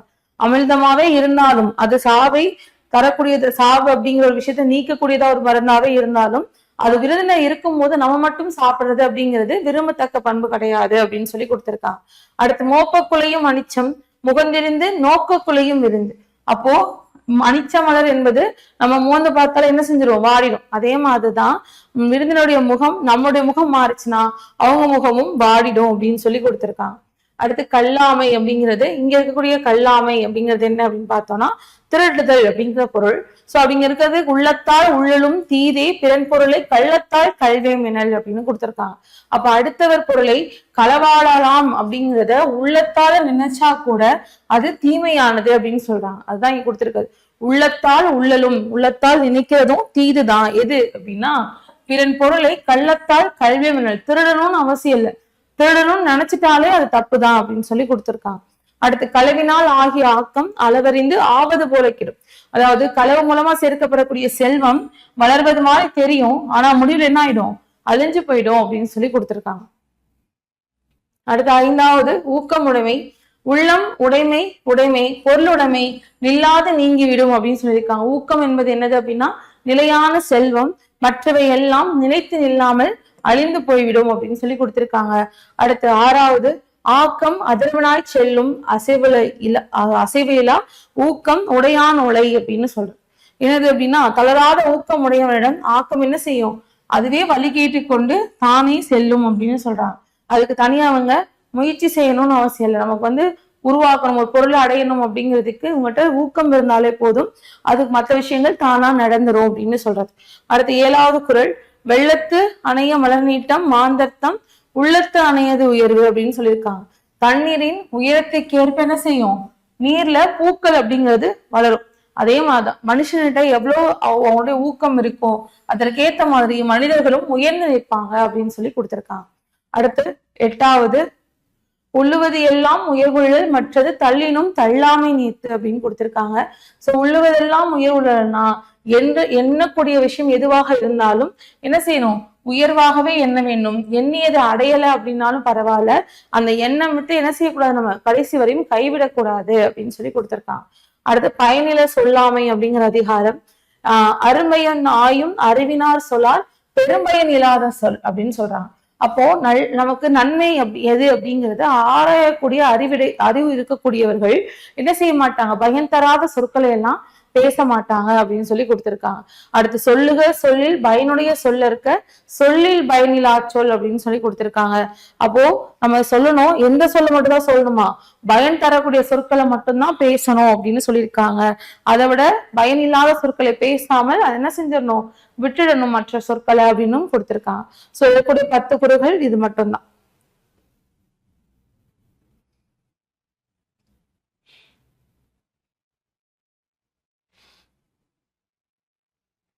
லெசன்ஸ் எல்லாம் படிச்சிருங்க, அது உங்களுக்கு ஈஸியா தான் இருக்கும்.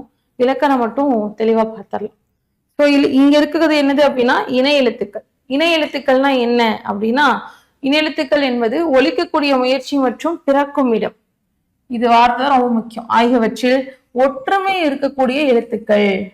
இத எழுத்துக்கள் தான் என்னன்னு சொல்றாங்க அப்படின்னா நமக்கு இணை எழுத்துக்கள்னு சொல்றாங்க. அப்போ ஒரு சில எழுத்துக்களை உச்சரிக்கும் போது என்ன இருக்கு அப்படின்னா அங்க எனக்கு ஒற்றுமை இருக்கு. அது என்னென்ன விதத்துல ஒற்றுமை இருக்கும் அப்படின்னா, நம்ம ஒலிக்கக்கூடிய முயற்சியிலையும் அந்த எழுத்துக்கள் பிறக்கக்கூடிய இடத்திலையும் ஒற்றுமை இருந்தது அப்படின்னா அந்த எழுத்துக்கள் என்னன்னு சொல்றாங்க, நமக்கு இணை எழுத்துக்கள் அப்படின்னு சொல்லி சொல்றாங்க. அப்ப இணை எழுத்துக்கள் அப்படிங்கிறது என்ன அப்படின்னா, சில எழுத்துக்களுக்கு இடையே ஒலிக்கும் முயற்சி மற்றும் பிறக்கும் இடம் ஆகியவற்றில் ஒற்றுமை உண்டு. இந்த மாதிரி ஒற்றுமை இருக்கக்கூடிய எழுத்துக்களை இணை எழுத்துக்கள்னு சொல்றோம். அதான் கொடுத்திருக்காங்க. அப்படி பார்க்கும்போது 6 வல்லின மெய் எழுத்துக்களுக்கும் 6 மெலின மெய் எழுத்துக்களும் இணை எழுத்துக்களாக இருக்கு அப்படின்னு கொடுத்திருக்காங்க. இதுல சொற்களில் மெலின மெய்யை அடுத்து பெரும்பாலும் அது இனமாகிய வல்லின மெய் எழுத்துக்கள் வரும்னு கொடுத்திருக்காங்க. இதை எக்ஸாம்பிளோட பார்க்கலாம். இந்த கான்செப்ட் புரிஞ்சுக்கணும். வல்லின மெய் எழுத்துக்கள் எது அப்படின்னா நம்ம சொல்லக்கூடிய கசடத்தபர அப்படின்னு சொல்லக்கூடிய எழுத்து. அப்ப எது அப்படின்னா இங்க இருக்கக்கூடிய க ச ட த ப ர அப்படின்னு சொல்றோம். அதாவது இக்கு இச்சு இட்டு இத்து இப்பு இற்று, இந்த 6 எழுத்து தான் என்னன்னு சொல்றாங்கன்னா நமக்கு வல்லின எழுத்துக்கள், வல்லின மெய் எழுத்துக்கள்னு சொல்றாங்க. இந்த 6 வல்லின மெய் எழுத்துக்களுக்கும் 6 மெல்லின மெய் எழுத்துக்களும் என்னவா இருக்கான், இணை எழுத்துக்களாக இருக்கு அப்படின்னு சொல்லியிருக்காங்க. அப்ப சொற்கள் இதோட அமைப்பு எப்படி இருக்கும், இது ஒன்றுக்கொன்று இணை எழுத்துக்கள் தான், ஒன்னொன்னும் இணை எழுத்தா இருக்கு. அப்ப இது எப்படி இதோட அமைப்பு எப்படி இருக்கு சொற்கள் அப்படின்றத அடுத்து கொடுக்குறாங்க. சோ அப்ப இக்கோட இணை எழுத்து எதுன்னா இங்கு, அதே மாதிரி இச்சோட இணை எழுத்து இஞ்சு, இட்டுக்கு இன்னு, இத்துக்கு இந்து, இப்ப இம்மு, இற்று இன்னு. இதுதான் அதுக்கான இணை எழுத்து. ஸோ இதை ஞாபகம் வச்சுக்கணும். ஸோ இங்க கொடுத்திருக்க வார்த்தை எடுத்துக்கலாம். திங்கள் அப்படிங்கிற ஒரு சொல் இருக்கு. திங்கள். இதற்குரிய காவை எப்படி பிரிக்கலாம்? இக்கு பிளஸ் ஆன பிரிக்கலாமா? இக்கு பிளஸ் ஆ க அப்படின்னு பிரிக்கலாம். அப்போ எனக்கு சொற்கள்ல மெல்லினமையை தொடர்ந்து எது வந்திருக்குன்னா வல்லினமை, அதோடைய இணையத்தான வல்லினமை வந்திருக்கு. கரெக்டா? இங்கே தொடர்ந்து இக்கு வந்திருக்கு. அதுதான் என்னன்னு சொல்றாங்க? இணை எழுத்துன்னு சொல்றாங்க. இதே அம்பு அப்படிங்கிற ஒரு சொல்ல எடுத்துட்டோம் அப்படின்னா, அம்புன்னு சொல்லும் போது அ இம், இந்த பூவை எப்படி பிரிக்கலாம்? இப்பு பிளஸ் ஊன்னு பிரிக்கலாம். அப்ப இம்மை தொடர்ந்து அதோட இணை எழுத்து என்ன வந்திருக்கு? இப்பு வந்திருக்கு. சரிங்களா? இதை ஏன் அப்படி சொல்றோம் அப்படின்னா, இப்பு இம் ரெண்டுமே ஒரே மாதிரிதான் உச்சரிப்போம். எப்படி உச்சரிக்கும்? ரெண்டு உதடுகளும் என்ன செய்யும்? மடிஞ்சு தொடும். இது இக்கு இங்கு அப்படின்னு சொல்லும் போது நமக்கு என்ன ஆகுது அப்படின்னா, அடி நாக்கு மேல் வண்ணத்துடைய அடிப்பகுதியை தொடும். இக்கு இங்கு அப்படின்னு சொல்லி. சோ அந்த மாதிரி எழுத்துக்களை உச்சரிக்கும் போது அதோடைய ஒலிப்பு முயற்சி எப்படி இருக்குன்னா ஒரே மாதிரி இருக்கு. அந்த எழுத்துக்களை தான் இணை எழுத்துக்கள்னு சொல்றாங்க. அதனாலதான் வல்லின எழுத்துக்கள் ஆறுக்கும் மெல்லின எழுத்துக்கள் ஆறும் இணை எழுத்துக்களாக இருக்குன்னு சொல்றோம். அப்ப சொற்களுடைய அதோட அமைப்பு எப்படி இருக்குன்னா, மெல்லின எழுத்து, அது தொடர்ந்து அதற்கு இனமான வல்லின எழுத்து இருக்கும்னு சொல்றோம். அப்ப இங்க மண்டபம் அப்படிங்கிற சொல்ல பிரிச்சோம்னா மண்டபம். டாவை எப்படி பிரிக்கலாம்? இட்டு பிளஸ் ஆன பிரிக்கலாம். அப்ப இன்னுடைய இணை எழுத்து என்னது? இட்டு இருக்கா? இன்னை தொடர்ந்து இட்டு வந்திருக்கு. மெல்லினத்தை தொடர்ந்து அதோடைய வல்லின இணை எழுத்து வந்திருக்கு. இதுதான் என்னன்னு சொல்றாங்க அப்படின்னா இணை எழுத்துக்கள் அப்படின்னு சொல்றாங்க. அடுத்து என்ன சொல்றாங்க அப்படின்னா இடையின எழுத்துக்கள் ஆறு. மெய் எழுத்துல 3 எழுத்துக்கள் இருக்கு. வல்லினம், மெல்லினம், இடையினம். வல்லினமும் மெல்லினமும் ஒன்றுக்கொன்று இணை எழுத்தா இருக்குன்னு சொல்லி பார்த்தோம். சொற்கள்ல மெல்லினத்தை தொடர்ந்து வல்லினம் வரும்னு பார்த்துட்டோம். அப்ப இடையின எழுத்து எல்லாமே என்ன அப்படின்னா இடையினம் எல்லாமே ஒரே இனத்தை சேர்ந்ததுன்னு சொல்றாங்க. ஏன் அப்படி சொல்றாங்க? எனக்கு கல்வி அப்படின்னு ஒரு வார்த்தை எடுத்துட்டேன் அப்படின்னா எப்படி பிரிக்கலாம்? இவு பிளஸ் ஈன்னு பிரிக்கலாமா? அப்ப இல்லை தொடர்ந்து அதோடைய இடையின எழுத்து தானே வந்திருக்கு. இல்லு இவ், இது ரெண்டுமே இடையினம் தானே. அப்ப இடையின எழுத்துக்கள் ஒன்றுக்கொன்று இணை எழுத்தாகவே இருக்கு. அது எல்லாமே ஒரே இனத்தை சேர்ந்ததாக இருக்கு அப்படின்னு சொல்லி சொல்றாங்க. வேற என்ன எக்ஸாம்பிள் பார்க்கலாம்? தேர்வு அப்படின்னு ஒரு சொல் இருக்கு. அப்ப இங்க ஊ எப்படி பிரிக்கலாம்? இவ் கூட்டல் ஊன்னு பிரிக்கலாம். அப்ப இறை தொடர்ந்து என்ன இருக்கு அப்படின்னா இவ் அப்படிங்கிற இடையின எழுத்து இருக்கு. அதனாலதான் என்னன்னு சொல்றாங்கன்னா இடையினம் எல்லாமே ஒரே இனத்தை சேர்ந்தது அப்படின்னு சொல்லி சொல்றாங்க. இதுதானே இருக்கு இர் இவ். அப்ப இடையின எழுத்துக்கள் ஒன்றுக்கொண்டு இணை எழுத்தாக இருக்கும். அதனால அது ஒரே இனம் சொல்றாங்க. வேற என்ன அப்படின்னா மெய் எழுத்துக்கள் எப்படி இணை எழுத்துக்கள் இருக்கோ உயிரெழுத்துக்களையும் இணை எழுத்துக்கள் இருக்குன்னு சொல்லியிருக்காங்க. என்ன மாதிரி இருக்கும்? உயிரெழுத்துக்கள்ல குறிலுக்கு நெடிலும் நெடிலுக்கு குறிலும் இணை எழுத்தாக இருக்கும்னு சொல்றாங்க. என்ன மாதிரி அப்படின்னா ஆ அப்படிங்கிற நெடில் எழுத்துக்கு இணை எழுத்து அ. அதே இது ஈ அப்படிங்கிற எழுத்துக்கு இணை எழுத்து இ. ஊன்ற எழுத்துக்கு உ. ஏக்கு ஏ. அதே ஐக்கு என்ன இணை எழுத்து வரும்? ஐ அப்படின்னா லாஸ்ட் ஈ அப்படின்னு சத்தம் கேட்கும். அப்ப என்ன வரும்? இ. அடுத்து ஓங்கிற நெடில் எழுத்துக்கு ஓ.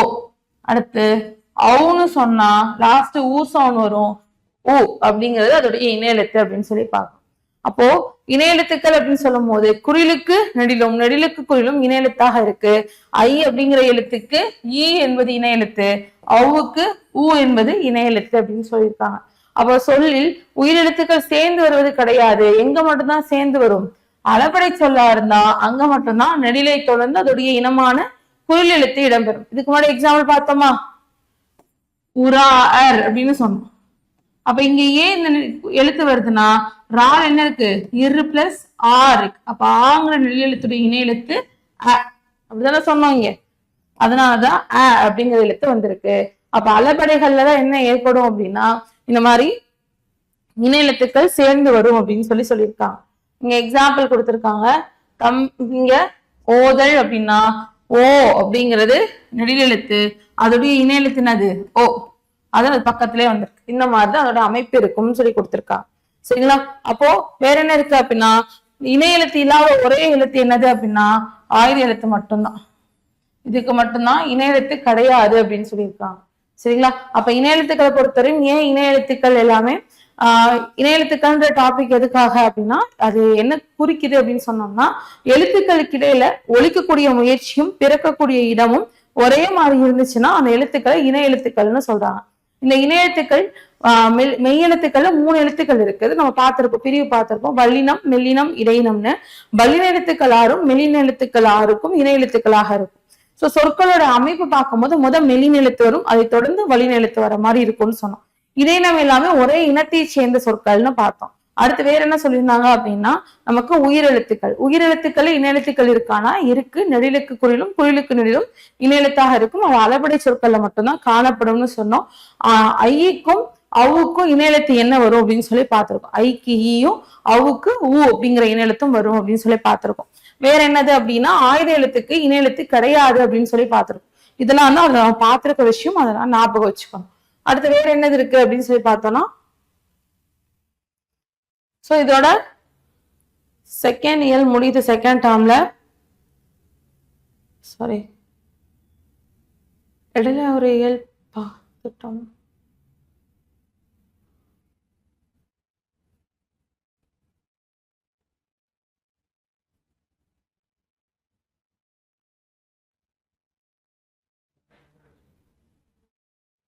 ஓகே, இதுல வந்து நமக்கு நியூ புக்ல செகண்ட் டேர்ம்ல 2 இயல் தான் கொடுத்துருக்காங்க. அந்த 2 இயலும் பார்த்தாச்சு.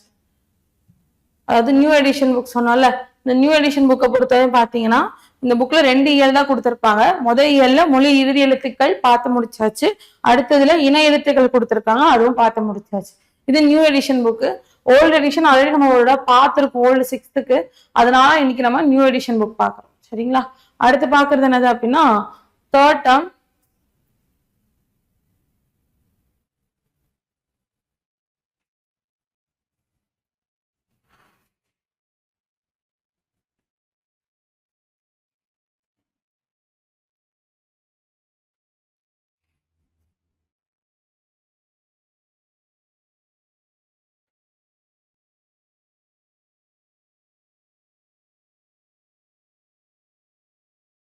தேர்ட் டேர்ம்ல எத்தனை இயல் இருக்கு அப்படின்னு சொல்லி பார்த்தோம்னா மொத்தம் 3 இயல் இருக்கு இதுல. சோ முதல் இயல்ல இருக்கக்கூடியது சுட்டெழுத்துக்களும் வினா எழுத்துக்கள் அப்படின்னு சொல்லக்கூடிய இந்த இலக்கண பகுதி. அடுத்து பாக்குறது அடுத்து 2வது இயல்ல பார்த்தோம் அப்படின்னா நமக்கு 4 வகை சொற்கள் கொடுத்திருக்காங்க. 3வது இயல்ல பெயர் சொல் அப்படிங்கன்னா என்ன அப்படிங்கிறது கொடுத்திருக்காங்க. இந்த 3 இயல் தான் அடுத்து பார்க்க போறோம். சரிங்களா? அதுல பார்க்கும்போது ஃபர்ஸ்ட் சுட்டெழுத்துக்களும் வினா எழுத்துக்களும்.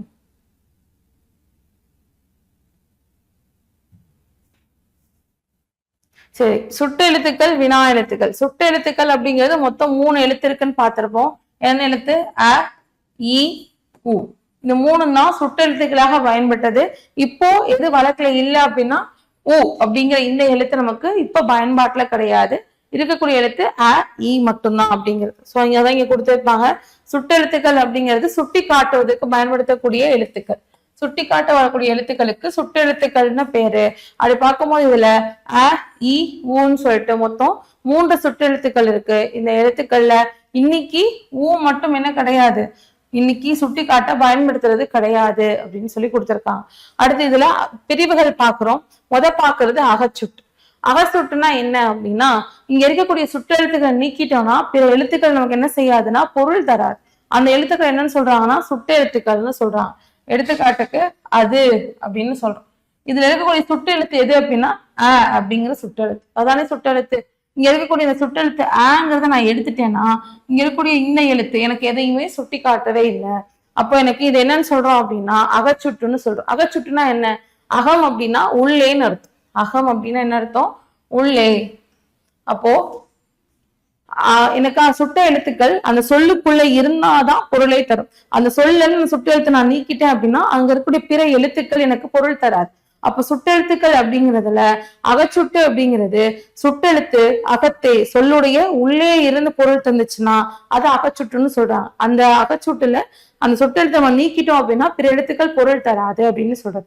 அதை புரிஞ்சுக்கணும். இப்ப இங்க இருக்கக்கூடிய இவன் அப்படிங்கிற சொல்ல எடுத்துட்டோம்னா எனக்கு இதுல இருக்கக்கூடிய சுட்டெழுத்து என்னது அப்படின்னா இ. அப்போ அகச்சுட்டு அப்படிங்கிறது என்ன அப்படின்னா சுட்டெழுத்துக்கள் என்ன செய்யுது அப்படின்னா அந்த சொல்லுடைய உள்ள இருந்து நமக்கு பொருள் தருது அப்படின்னு சொல்லியிருப்பாங்க.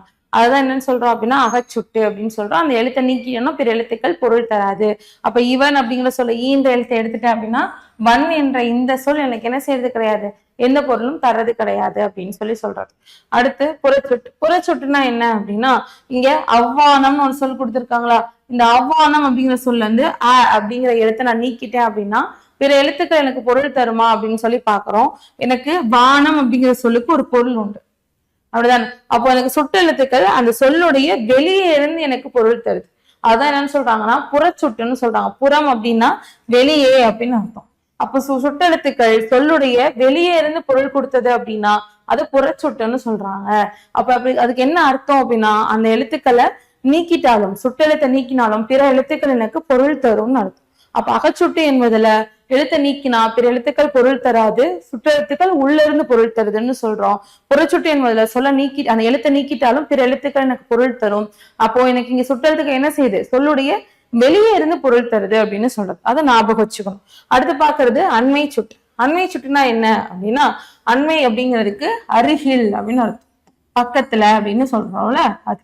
அப்போ பக்கத்துல இருக்கிறத சுட்டுவதற்கு என்ன எழுத்து பயன்படுத்தும், இது, இவன், இவை, இவ்வீடு, இம்மலை அப்படின்னு சொல்றோமா. அப்ப அது எல்லாத்துக்கும் என்ன எழுத்து பயன்படுத்துறோம், இ அப்படிங்கிற எழுத்து பயன்படுத்துறோம். அப்போ அண்மையில் இருக்கிறத சுட்டுவதற்கு பயன்படக்கூடிய எழுத்து எது அப்படின்னா ஈங்கிற எழுத்து. அதுதான் அண்மை சுட்டுன்னு சொல்றாங்க. இவன், இவர், இது, இம்மரம், இவ்வீடு அப்படின்னு சொல்றோம். இது எல்லாமே பக்கத்துல இருக்கிறது சுட்டி காட்டுது. அடுத்து இருக்கிறது என்னதுன்னா செய்மை சுட்டு. செய்மை சுட்டு அப்படிங்கிறது தூரத்துல தொலைவுல இருக்கிறத சுட்டி காட்டுறது. அது, அவன், அவை, அப்புறம் அம்மரம், அவ்வீடு அப்படின்னு சொல்றது. இது எல்லாமே என்ன செய்யுது, தூரத்துல இருக்கிறது சுட்டி காட்டுது. அது என்னன்னு சொல்றாங்க அப்படின்னா நமக்கு செய்மை சுட்டு அப்படின்னு சொல்றாங்க. அப்ப தொலைவில் உள்ளவற்றை சுட்டுவது என்னன்னு சொல்றாங்க அப்படின்னா செய்மை சுட்டு அப்படின்னு சொல்லி சொல்றாங்க. சோ அதுல செய்மை சுட்டுக்கான எழுத்து என்னது அப்படின்னா அப்படிங்கிற எழுத்து அப்படின்னு கொடுத்திருக்காங்க. இது தவிர்த்து வேற என்னன்னா ஊங்கிற எழுத்து பத்தி ஒரு இன்ஃபர்மேஷன் கொடுத்திருக்காங்க. என்னது, அருகில உள்ளவற்றிற்கும் தொலைவில் உள்ளவற்றிற்கும் இடையில் இருப்பதை சுட்டி காட்ட எந்த எழுத்தை பயன்படுத்துறாங்களா, ஊ அப்படிங்கிற எழுத்தை பயன்படுத்துறாங்க. அக்காலத்தில் இந்த எழுத்து பயன்படுத்தப்பட்டிருக்கு. இந்த எழுத்தை இடையில இருக்கிறத சுட்டி காட்டுறதுனால ஊக்கு இன்னொரு பேரு என்ன சொல்லுவாங்க அப்படின்னா இடைமை சுட்டுன்னு சொல்லுவாங்க. இடையில இருக்கிறத சுட்டி காட்டுறதுனால இதுக்கு என்ன பேருனா இடைமை சுட்டு அப்படின்னு சொல்லி பேரு. இதுல உது, உவன், உப்பக்கம் அப்படிங்கிற சொற்கள் எல்லாமே அதற்கு எடுத்துக்காட்டாக பயன்படுத்தியிருக்காங்க. அடுத்து இதுல இன்னொரு கான்செப்ட் என்னன்னா சுட்டுத்திரிவு. சுட்டுத்திரிவுனா என்ன அப்படின்னா இந்த அ இ அப்படின்னு சொல்லக்கூடிய சுட்டு எழுத்துக்கள் மாற்றம் பெற்று அந்த இந்தன்னு வழங்கப்படுது. இப்போ எப்படி சொல்றோம், ஈங்கிற சுட்டு எழுத்துக்கு பதிலா அம்மரம்னு சொன்ன இடத்துல அந்த மரம்னு சொல்றோம். இவ்வீடுன்னு சொன்னதை இந்த வீடுன்னு சொல்றோம். அப்ப அந்த இந்த அப்படின்னு சொல்லி சொற்களாக மாறி வழங்கப்படுது. இந்த மாதிரி இ ஆகிய சுட்டெழுத்துக்கள் அந்த இந்த என திரிந்து சுட்டக்கூடிய பொருளை தரக்கூடியது என்னன்னு சொல்றாங்க, சுட்டு திரிபுன்னு சொல்றாங்க அப்படின்னு கொடுத்திருக்காங்க. சரிங்களா. அப்ப சுட்டு திரிபுனா என்னன்னு தெரியும். சுட்டு திரிபுனா அந்த இந்தன்னு சொல்றது. அடுத்து வினா எழுத்துக்கள். வினா எழுத்து அப்படின்னா என்னதுன்னா வினா பொருளை தரக்கூடிய எழுத்துக்களை வினா எழுத்துக்கள்னு சொல்றாங்க. மொத்தம் 5 எழுத்துக்களை சொல்றாங்க. அதுல ஏ, யா, ஆ, ஓ, ஏ அப்படிங்கிற எழுத்துக்கள். சோ இதுல மொழியுடைய முதல்ல வரக்கூடியது எதுன்னு பார்த்தோம் அப்படின்னா ஏவும் யாவும். எங்கு, யாருக்கு அப்படின்னு சொல்லி கேட்கறது. எங்கு, யாருக்கு அப்படின்னு சொல்லி கேட்கறது. அப்போ சொல்லுடைய முதல்ல மட்டும்தான் இந்த எழுத்து. அப்ப சொல்லுடைய முதல்ல மட்டும் வந்து வினாப்பொருளை தரக்கூடிய எழுத்து எது அப்படின்னா ஏ, யா அப்படிங்கிற இந்த 2 எழுத்துக்கள். அப்ப சொல்லோட இறுதியில வந்து வினாப்பொருளை தரக்கூடியது எது அப்படின்னா ஆ, ஓ. அப்படின்னா பேசலாமா, போகலாமா அப்படின்னு கேட்கும் போது இந்த மாவை எப்படி பிரிக்கலாம், இம் பிளஸ் ஆன்னு பிரிக்கலாம். அப்ப ஆங்கிற எழுத்து என்ன செய்யுது, சொல்லோட கடைசியில இருக்கு. அடுத்து தெரியுமோ அப்படின்னு கேட்டா இம் பிளஸ் ஓ இருக்கு. அப்ப ஓங்கிற எழுத்து என்ன செய்யுது, சொல்லோட இறுதியில இருக்கு. அப்ப இறுதியில வந்து வினாப்பொருளை தருது அப்படின்னு சொல்றாங்க. அடுத்து ஏங்கிற எழுத்து சொல்லோட முதல்லையும் வரும் இறுதியிலையும் வரும் அப்படின்னு சொல்றாங்க. ஏன் அப்படின்னு கேட்கறது நீதானே அப்படின்னு கேட்கறது. அப்ப நேம் எப்படி பிரிக்கலாம், இன் பிளஸ் ஏன்னு பிரிக்கலாம். அப்ப ஏங்கிற இந்த வினா எழுத்து சொல்லோட முதல்லையும் வரும் இறுதியிலையும் வரும். அது மட்டும் ஞாபகம் வச்சுக்கணும். வேற என்ன இருக்கு அப்படின்னா நம்ம எப்படி சுட்டு எழுத்துக்கு பார்த்தோமோ அதே மாதிரி வினா எழுத்துக்கும் அக வினா புற வினா அப்படிங்கிறது இருக்கு. எப்படி அகச்சுட்டுக்கு என்ன சொன்னோம், அந்த சுட்டெழுத்தை நீக்கிட்டா பிற எழுத்துக்கள் பொருள் தராதுன்னு சொன்னோமா, அதே மாதிரி இங்க வினா எழுத்தை நீக்கிட்டா பிற எழுத்துக்கள் பொருள் தராது. எடுத்துக்காட்டுக்கு இங்க எது, யார், ஏன்னு இருக்கு. இந்த எது அப்படிங்கிற இந்த வினால என்ன செய்யனா ஏங்கிறது வினா எழுத்து, அதை நான் நீக்கிட்டேன்னா தூ எனக்கு பொருள் தராது. அத என்ன சொல்றோம் நம்ம அகவினான்னு சொல்றோம். அப்ப வினா எழுத்துக்கள் சொல்லோட உள்ள இருந்து வினா பொருளை தந்துச்சுன்னா அது அகவினா அப்படின்னு சொல்றோம். இதே புறவினானா என்னது? வினா எழுத்துக்கள் சொல்லின் புறத்தே வெளியே இருந்து பொருளை தருவது. என்ன மாதிரி அப்படின்னா அவனான்னு கேக்குறாங்க. நாள் என்ன இருக்கு? இன் பிளஸ் ஆர். ஆங்கிறது வினா எழுத்து. அந்த வினா எழுத்தை நான் நீக்கிட்டேன். மிச்சம் இருக்க எழுத்து என்னது? அ, ப, இன். அப்ப அவன் அப்படிங்கிற சொல்லுக்கு ஒரு பொருள் இருக்கு. அப்ப அவன் அப்படிங்கிற சொல் பொருள் தரதுனால இங்க வினா எழுத்து சொல்லோட புறத்தே இருந்து பொருள் தருதுன்னு சொல்றான். வேற என்ன சொல்லலாம்? பேசலாமான்னு பார்த்தோமா? பேசலாமா அப்படின்ற கேள்வியில மான் என்ன இருக்கு? இம் பிளஸ் ஆ இருக்கு. ஆவ நீக்கிட்டா மிச்சம் இம் மட்டும் இருக்கும். அப்ப பேசலாம் அப்படிங்கிற சொல்லுக்கு ஒரு பொருள் உண்டு. அப்ப இதை என்ன இருக்கு? வினா எழுத்து சொல்லுடைய புறத்தே இருந்து வினா பொருளை தருகிறது அப்படின்னு சொல்றாங்க. இதுதான் புற வினா அப்படின்னு சொல்றாங்க. இதுதான் சுட்டு வினா, சுட்டெழுத்து மற்றும் வினா எழுத்து அப்படின்னு சொல்றது. சுட்டெழுத்து மொத்தம் 3 இருக்கு. அ, அதே மாதிரி இ, உ அப்படிங்கிறது. அதே இது வினா எழுத்து அப்படின்னு சொல்லி வரும்போது 5 எழுத்து சொன்னோம். ஏ, யா, ஆ, ஓ, அதே மாதிரி ஏ அப்படிங்கிற நெடில் எழுத்து. இந்த 5 எழுத்துக்கள் இருக்கு. அது எங்கெங்க வரும் அப்படிங்கறத மட்டும் ஞாபகம் வச்சுக்கணும். அடுத்து பாக்குறது என்னது அப்படின்னா இதுல தேர்ட் டேர்ம்ல 2வது இயல்.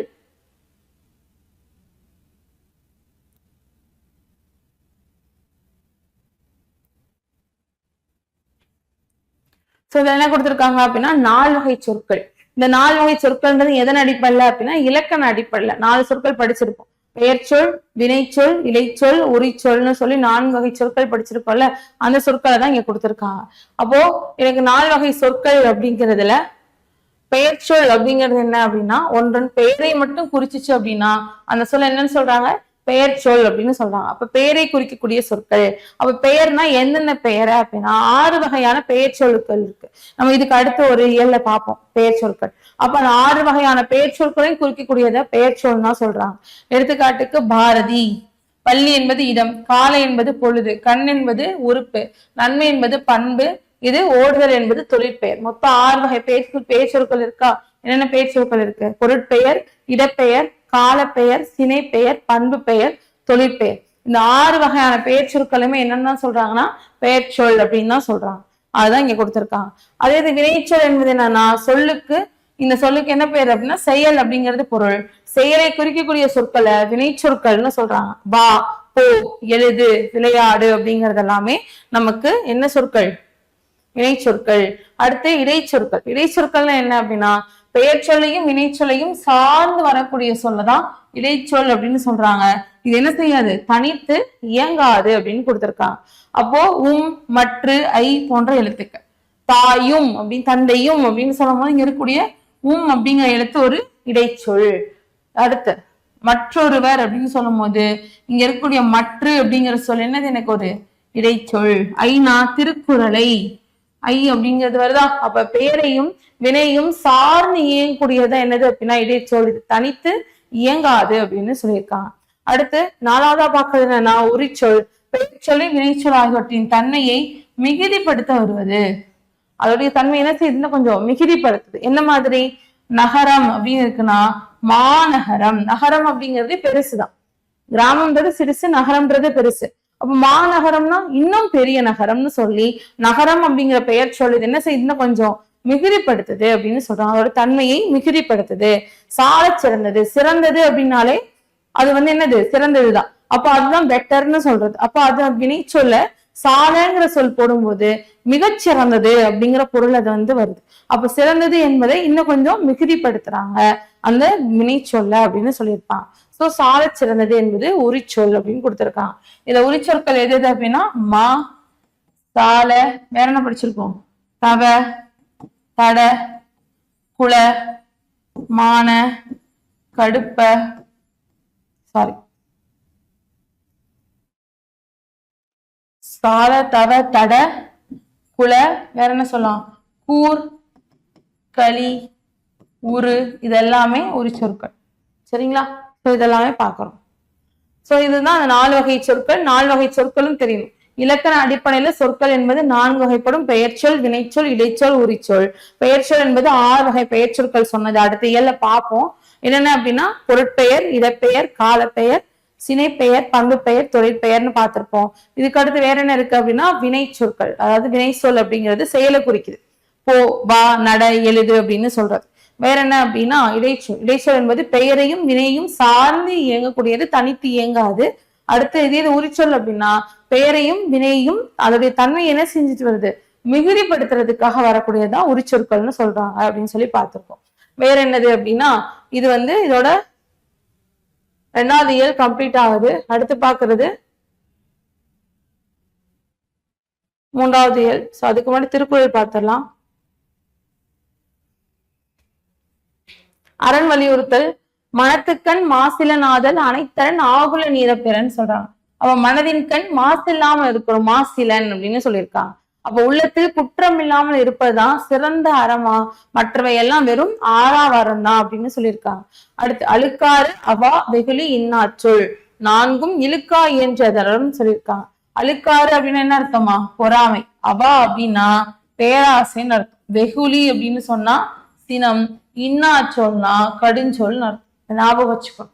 இதோடைய பொருள் அப்படியே கேட்கலாம். அப்போ அழுக்காறு என்பது எதை குறிக்குதுன்னா அழுக்காறு என்பது பொறாமை, அவா அப்படின்னு சொன்னா பேராசை, வெகுளி அப்படின்னா சினம், இன்னாச்சொல் அப்படின்னா என்ன அர்த்தம், கடுஞ்சொல் பேசுதல்னு அர்த்தம். இந்த 4மே இல்லாம வாழ்றதுதான் அறம் அப்படின்னு சொல்லியிருக்காங்க. அடுத்து ஈகை: வரியாருக்கு ஒன்று ஈவதை ஈகை, மற்ற எல்லாம் குறியெதிர்ப்பை நீரது உடைத்து அப்படின்னு சொல்லி கொடுத்திருக்காங்க.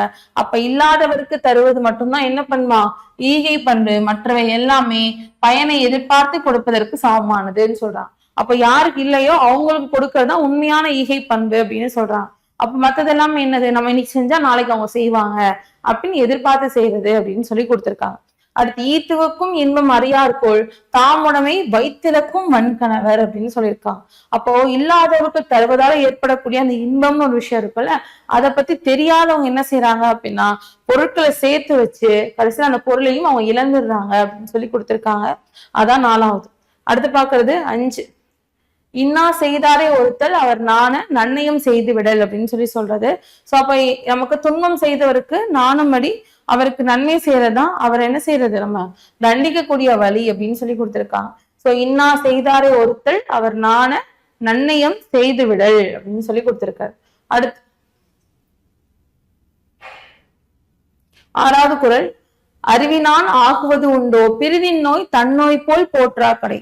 மற்றவங்களுடைய துன்பத்தை தன் துன்பமாக கருதல அப்படின்னு சொன்னா அவங்க பெற்றுள்ள அறிவால என்னது கிடையாதான், எந்த ஒரு பயனுமே கிடையாது அப்படின்னு சொல்றாங்க. அறிவினான் ஆகுவது உண்டோ பிரிதின் நோய் தன்னோய் போல் போற்றா கடை அப்படின்னு சொல்றது.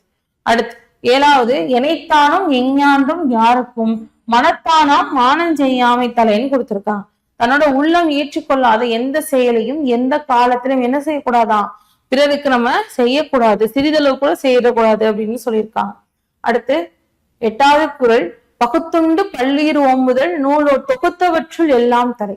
அதாவது நம்மகிட்ட இருக்கக்கூடிய விஷயத்த பல உயிர்களுக்கு பகிர்ந்து கொடுத்து அவங்களை காப்பாற்றணும். அதுதான் அறநூல்கள் சொல்லக்கூடிய எல்லா அறங்கள்லையும் சிறந்த அறம் எது அப்படின்னா பகுத்துண்டு பள்ளியுர் ஓம்புதல் அப்படின்னு சொல்றாங்க. அடுத்து பெரியாரை பிழையாமை 9வது குறள் என்ன கொடுத்திருக்காங்கன்னா ஆற்றுவார் ஆற்றல் இகழாமை போற்றுவார் போற்றலுள் எல்லாம் தலை அப்படின்னு சொல்லியிருக்காங்க. அப்படின்னா என்னது, ஆற்ற உடையவர்கள் என்ன செய்யக்கூடாது, நம்ம இழிவுபடுத்தக்கூடாது, இகழக்கூடாது. அதுவே நம்ம தீங்குல இருந்து காத்துக்கிறதுக்கான ஒரு மிகச்சிறந்த வழியாக இருக்கும் அப்படின்னு சொல்லி கொடுத்திருக்காங்க. அடுத்த 10: எரியார் சுடப்படினும் உய்வுண்டாம் உய்யார் வெறியார் பிறை தொழுகுவார் அப்படின்னு சொல்லியிருக்காங்க. அப்படின்னா என்ன அர்த்தம் அப்படின்னா எரியால் தீயினால் சுடப்பட்டவர் கூட என்ன செஞ்சிடலாமா, பிழைச்சிக்கலாமா. ஆனா பெரியவர்களுக்கு தீங்கு செய்தவர்கள் என்ன செய்ய முடியாதான், தப்பிக்கவே முடியாது அப்படின்னு சொல்லி கொடுத்திருக்காங்க. சோ இதோட இருக்கக்கூடிய 10 குறளும் முடியுது. அடுத்து பாக்குறது 3வது இயல். சோ 3வது என்னன்னு பார்த்தோம்னா பெயர்ச்சொல் அப்படிங்கிறது கொடுத்திருக்காங்க. மரம், பள்ளிக்கூடம், சித்திரை, கிளை, இனிப்பு, பாடுதல் போன்ற சொற்களை கொடுத்து சோ இது எல்லாமே பெயரை தான் குறிக்குது. இவ்வாறு ஒன்றன் பெயரை குறிக்கூடிய சொற்கள் என்னன்னு சொல்றாங்கன்னா பெயர்ச்சொல்னு சொல்றாங்க. இப்பதான் பார்த்தோம். சோ மொத்தம் 6 வகை இருக்கு. என்னென்ன அப்படின்னா பொருட்பெயர், இடப்பெயர், காலப்பெயர், சினைப்பெயர், பண்பு பெயர், தொழிற்பெயர்ன்றது. அப்ப பொருட்பெயர் அப்படிங்கிறது எதை குறிக்குது அப்படின்னா, பொருட்பெயர் என்பது உயிருள்ள மற்றும் உயிரற்றன்னு சொல்லி எல்லா பொருளையுமே குறிக்கும். மனிதனையும் குறிக்கும், தாவரத்தையும் குறிக்கும், நாற்காலியையும் குறிக்கும்.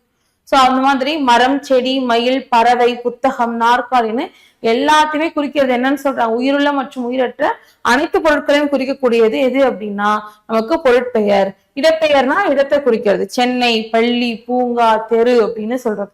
அதே இது மூன்றாவது காலப்பெயர், காலத்தை குறிக்கக்கூடிய பெயர்கள் தான் காலப்பெயர்னு சொல்றாங்க. சினைப்பெயர் அப்படின்னா பொருளின் உறுப்பை குறிக்கக்கூடிய பெயர் சினைப்பெயர் என்று அழைக்கப்படுது. அடுத்து பண்பு பெயர், பொருளுடைய பண்பை குறிக்கக்கூடிய பெயர் தான் பண்பு பெயர். தொழிற்பெயர் அப்படின்னா தொழிலை குறிக்கக்கூடிய பெயர், தொழிலை குறிக்கிறதுனா படித்தல், ஆடுதல், நடித்தல் அப்படின்னு சொல்றது. அதே பண்புனா என்னது, பண்புன்ற டேர்ம்குள்ள எதெல்லாம் வரும் அப்படின்னா அளவு, சுவை, நிறம், வடிவம், அப்புறம் குணம். இது எல்லாத்தையுமே பண்புன்னு தான் சொல்லுவாங்க. அப்போ வடிவம்னா வட்டம், சதுரம்னு சொல்றது. செம்மை, நன்மை அப்படிங்கறதெல்லாம் அதோடைய குணத்தை குறிக்குது. சோ இந்த மாதிரி சொல்றத என்னன்னு சொல்றாங்கன்னா பண்பு பெயர் அப்படின்னு சொல்லி சொல்றாங்க. சினை பெயர்னா உறுப்பு குறிக்குது. கண், கை, இலை, கிளை அப்படின்னு சொல்லி அதோடைய உறுப்புகளை குறிக்கிறது. காலம் தெரியும் இல்லையா, சோ அதுதான் 6 வகை பெயர் சொற்கள். சோ அதுல 6 வகை பெயர் சொற்களுக்கும் சான்றுகள் கொடுத்திருக்காங்க. புத்தகம் என்பது உயிரற்ற பொருள், அது பொருட்பெயர்னு சொல்லுவோம். பள்ளி என்பது இடத்தை குறிக்குது, இடப்பெயர். மாலை என்பது காலத்தை குறிக்குது. தலை என்பது ஒரே ஒரு உறுப்பு, மனிதன் இருக்கக்கூடிய ஒரு உறுப்பு. இங்க அந்த உறுப்பை சினை பெயர்னு சொல்றோம். இனிமை என்பது பண்பை குறிக்குது, ஆறுதல் என்பது தொழிலை குறிக்குதுன்னு சொல்லியிருக்காங்க. அடுத்து பார்க்கறது இருகுறி பெயர் மற்றும் காரண பெயர். நம்மளுடைய முன்னோர்கள் பெயர் சொற்கள் என்ன செஞ்சிருக்காங்கன்னா வழங்கக்கூடிய அடிப்படையில 2ஆ பிரிச்சிருக்காங்க. ஒண்ணு இடுகுறி பெயர், இன்னொன்னு காரண பெயர்னு 2 வகைப்படுத்திருக்காங்க. அது இடுகுறி பெயர்னா என்ன அப்படின்னா, நம்மளுடைய முன்னோர் சில பொருட்களுக்கு என்ன பண்ணிருக்காங்கன்னா காரணம் கருதாம பெயரிட்டு வழங்கியிருப்பாங்க. அந்த மாதிரி இட்டு வழங்கிய பெயர்களை தான் என்னன்னு சொல்றாங்க அப்படின்னா இடுகுறி பெயர்னு சொல்றாங்க. அதுக்கு எந்த ஒரு காரணமும் இருக்காது, சும்மா அதுக்கு ஒரு பெயர் வச்சிருப்பாங்க, அது இடுகுறி பெயர். சோ அது எதெல்லாம் அப்படின்னா மண், மரம், காற்று அப்படின்னு சொல்றது எல்லாமே இடுகுறி பெயர்கள் அப்படின்னு சொல்றோம். இடுகுறிக்கு பெயரை 2ஆ பிரிக்கிறாங்க. இடுகுறி பொது பெயர், இடுகுறி சிறப்பு பெயர்னு 2ஆ பிரிக்கிறாங்க. இடுகுறி பொது பெயர்னா என்ன அப்படின்னா நமக்கு காரணம் கருதாமல் வைக்கப்பட்ட பொதுவான பெயர்கள், எல்லாத்தையும் குறிக்கக்கூடிய காமன் வேர்ட்னு சொல்லுவோம்ல, அதுதான். அப்படி எது அப்படின்னு சொல்லி பார்த்தோம்னா மரம், காடு போன்ற சொற்கள்லாம் எடுத்துட்டோம் அப்படின்னா மரம், காடு போன்ற சொற்கள் இருக்கு. இந்த மரம் அப்படிங்கிற சொல் எல்லா மரத்தையும் குறிக்கக்கூடியது. இந்த மரம்னு சொல்றதுக்கு ஏதாவது காரணம் இருக்கா அப்படின்னா எந்த ஒரு காரணமே கிடையாது. அதே மாதிரி காடு, காடு அப்படிங்கிற சொல்லுக்கும் எந்த ஒரு காடுன்னு சொல்றதுக்கு எந்த ஒரு காரணமும் இல்லை, அது எல்லா காட்டையும் குறிக்குது அப்படின்னு சொல்றது. இதே இடுகுறி சிறப்பு பெயர் அப்படின்னா காரணம் கருதாம ஒரு பொருளை மட்டும் குறிக்கக்கூடிய இடுகுறி பெயர். அப்போ அதுல இருக்க மரம் அப்படின்னு சொன்னா அது பொதுவா எல்லா மரத்தையும் குறிக்குது. அந்த மரத்துல ஒண்ணை மட்டும் சொல்றதுதான் இடுகுறி பொது சிறப்பு பெயர்னு சொல்றோம். மா அப்படின்னா மாமரத்தை மட்டும் குறிக்குது. கருவேலங்காடு அப்படின்னா காடுல கருவேலங்காட்டை மட்டும் குறிக்குது. சோ இதுதான் என்னன்னு சொல்றாங்க அப்படின்னா இடுகுறி சிறப்பு பெயர்னு சொல்றாங்க. அடுத்து பாக்குறது காரண பெயர். காரண பெயர்னு என்னது, காரணம் கருதி நம்ம முன்னோர்களால் வழங்கப்பட்ட பெயர்கள். சோ எடுத்துக்காட்டுக்கு நாற்காலி. ஏன் நாற்காலி, 4 கால்கள் இருக்கறனால அத நாற்காலின்னு சொல்றாங்க. கரும்பலகை அப்படின்னா கருப்பு நிறத்துல இருக்கக்கூடிய ஒரு பலகையை கரும்பலகைன்னு சொல்றோம்னு ஒரு காரணம் இருக்கு. சோ இந்த மாதிரி காரணம் கருதி வழங்கப்பட்ட பெயர்கள் என்னன்னு சொல்றாங்க அப்படின்னா காரண பெயர்கள் அப்படின்னு சொல்லி சொல்றாங்க. இதுலயும் பொது பெயர் மற்றும் சிறப்பு பெயர்னு 2 இருக்கு. அப்ப பொது பெயர்னா பொதுவா எல்லாத்தையும் குறிக்கிறதுன்னு சொன்னோம். பறத்தல் தொழில் செய்யறதுனால பறவை அப்படின்னு சொல்லி பேர், அணிந்து கொள்வதனால அணிகலன்னு பேர். சோ அதான் இங்க கொடுத்திருக்காங்க, பறவை மற்றும் அணி. அப்ப அந்த பேருக்கு ஒரு காரணம் இருக்கு. பறவை என்பது பொதுவா எல்லா பறவையும் குறிக்கக்கூடிய ஒரு வார்த்தை. அணி அப்படின்னா அணியக்கூடிய அணிகலன்கள்ல நிறைய வகை இருக்கு, அதுக்கு பொதுவான வார்த்தை எதுன்னா அணி அப்படிங்கிற வார்த்தை. சோ அதான் இங்க கொடுத்திருக்காங்க. அவ காரண சிறப்பு பெயர்னா அதுல ஒன்ன மட்டும் சொல்றது. என்ன மாதிரி, எனக்கு பறவை அப்படின்னு சொன்னா எல்லா பறவையும் குறிக்குது. அதே அதுல மரங்கொத்தி அப்படின்னு சொன்னா மரத்தை கொத்தக்கூடியனால அந்த பறவைக்கு மரங்கொத்தின்னு பேர். அதே மாதிரி வளையல், வளைவாக இருக்கிறதுனால அந்த அணிகலனுக்கு என்ன பேருன்னா வளையல்னு பேரு அப்படின்னு சொல்லி சொல்றோம். அப்போ இடுகுறி பெயர் அப்படின்னா காரணம் கருதாமல் இட்டு வழங்கிய சொற்கள். அதே காரண பெயர் அப்படின்னா காரணம் கருதி வழங்கப்பட்ட சொற்கள்னு சொல்றோம். சோ இது ரெண்டுமே பொது பெயர்கள் சிறப்பு பெயர்னு இருக்கு, அதுதான் பார்த்துருக்கோம். சரிங்களா? சோ அப்ப இதோட 6th புக் நம்ம கம்ப்ளீட் பண்றோம். சோ இந்த இலக்கணம் மட்டும் நல்லா பார்த்துக்கோங்க, மற்றதெல்லாம் நீங்க படிச்சிருவீங்க, ஈஸி தான், மனப்பாடம் பண்ற மாதிரி இருக்கும், ஈஸியா படிச்சிருவீங்க. எது இலக்கணம் மட்டும் உங்களுக்கு ரிவைஸ் பண்ணும்போது அது கொஞ்சம் ஞாபகம் வரும். நீங்க கிளாஸஸ் பார்க்கும் போதே உங்க புக்ஸையோ இல்லை நோட்டையோ வச்சு சைட்ல நோட் பண்ணிப்போம். அது உங்களுக்கு ஈஸியா இருக்கும். அடுத்து நம்ம 7th புக் பார்க்கலாம். ஓகே, அடுத்து நம்ம ஸ்டார்ட் பண்ணது என்னது அப்படின்னா 7th புக்கு. 7th புக்குடைய இலக்கணம் வந்து பார்க்கலாம். ஸோ இதுல மொத்தம் வந்து 3 இயல் இருக்கும் ஒரு டேர்ம்ல. இதுல பாக்குறது ஃபர்ஸ்ட் டேர்ம்ல பாக்குறது பார்த்தோம்னா என்னென்ன இலக்கணம் இருக்கு அப்படின்னா, ஃபர்ஸ்ட் ஸ்டார்டிங்ல குற்றிய லுகரமும் குற்றிய லிகரமும் இருக்கு. அதுக்கு அடுத்து பார்க்கும்போது நமக்கு 4 வகை குறுக்கங்கள் கொடுத்திருப்பாங்க. 4 வகை குறுக்கம். அதுக்கப்புறமா லாஸ்டா ஓரெழுத்து ஒரு மொழியும் பகுப்பதம் பகாப்பதம் கொடுத்திருப்பாங்க. ஸோ இந்த டாபிக்ஸ் பார்க்கலாம். ஸோ இந்த டாபிக்ல என்னென்ன இருக்கு அப்படின்னு சொல்லி பார்த்தா, ஃபர்ஸ்ட் நம்ம பாக்குறது குற்றிய லுகரம் மற்றும் குற்றிய லிகரம். ஆல்ரெடி பார்த்திருப்போம், ஞாபகம் இருக்கும், ஒரு ரீகால் மட்டும் பண்ணிக்கோங்க.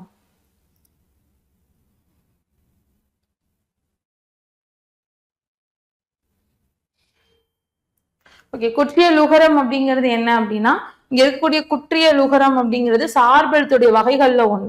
கரெக்டா? சார்பெழுத்து மொத்தம் 10 வகை சொல்லியிருப்போம். அந்த 10 வகையில ஒண்ணுதான் என்னது அப்படின்னா குற்றிய லுகரம் அப்படிங்கிறது. அதுல இன்னொன்னுதான் என்னது குற்றிய லிகரம் அப்படிங்கிறது. இந்த 2 டாபிக் தான் இங்க பார்க்க போறோம். அதுல குற்றிய லுகரம் அப்படிங்கிறது என்னன்னு பார்க்கும்போது, குழந்தை, வகுப்பு, பாக்கு இந்த மாதிரியான சொற்கள் எடுத்துட்டோம் அப்படின்னா, இந்த 3 சொற்கள்லுமே என்ன இருக்கு அப்படின்னா இந்த கு அப்படிங்கிற இந்த எழுத்தை மட்டும் கான்சென்ட்ரேட் பண்ணி இங்க பார்த்திருப்பாங்க. ஸோ ஜென்ரலா குற்றிய லுகரம்னா என்ன அப்படின்னு நான் சொல்லிடுறேன். அதில் வச்சு நீங்க மற்றதை ஞாபகம் வச்சுக்கோங்க. சரிங்களா? அப்ப குற்றிய லுகரம் என்பது என்ன அப்படின்னா, எனக்கு இங்க குற்றிய லுகரம் அப்படிங்கிற சொல்ல எப்படி பிரிச்சிருக்காங்க, குறுமை இயல் உகரம். குறுமை பிளஸ் இயல் பிளஸ் உகரம்னு பிரிச்சிருக்காங்க. இங்க இருக்கிற ஊ அப்படிங்கிறது எதை குறிக்குது அப்படின்னா குரில் எழுத்து ஊ அப்படிங்கிறத குறிக்குது. ஸோ குறிப்பா இந்த உகரம் தான் என்ன செய்யுதுன்னா சொல்லுடைய கடைசியில வரும்போது அதுடைய ஓசை குறையுது. அப்ப எந்த உகரம் வரும்போது அப்படின்னா வல்லின உகரம். இந்த வல்லின உகரம் அப்படிங்கிறது எது அப்படின்னா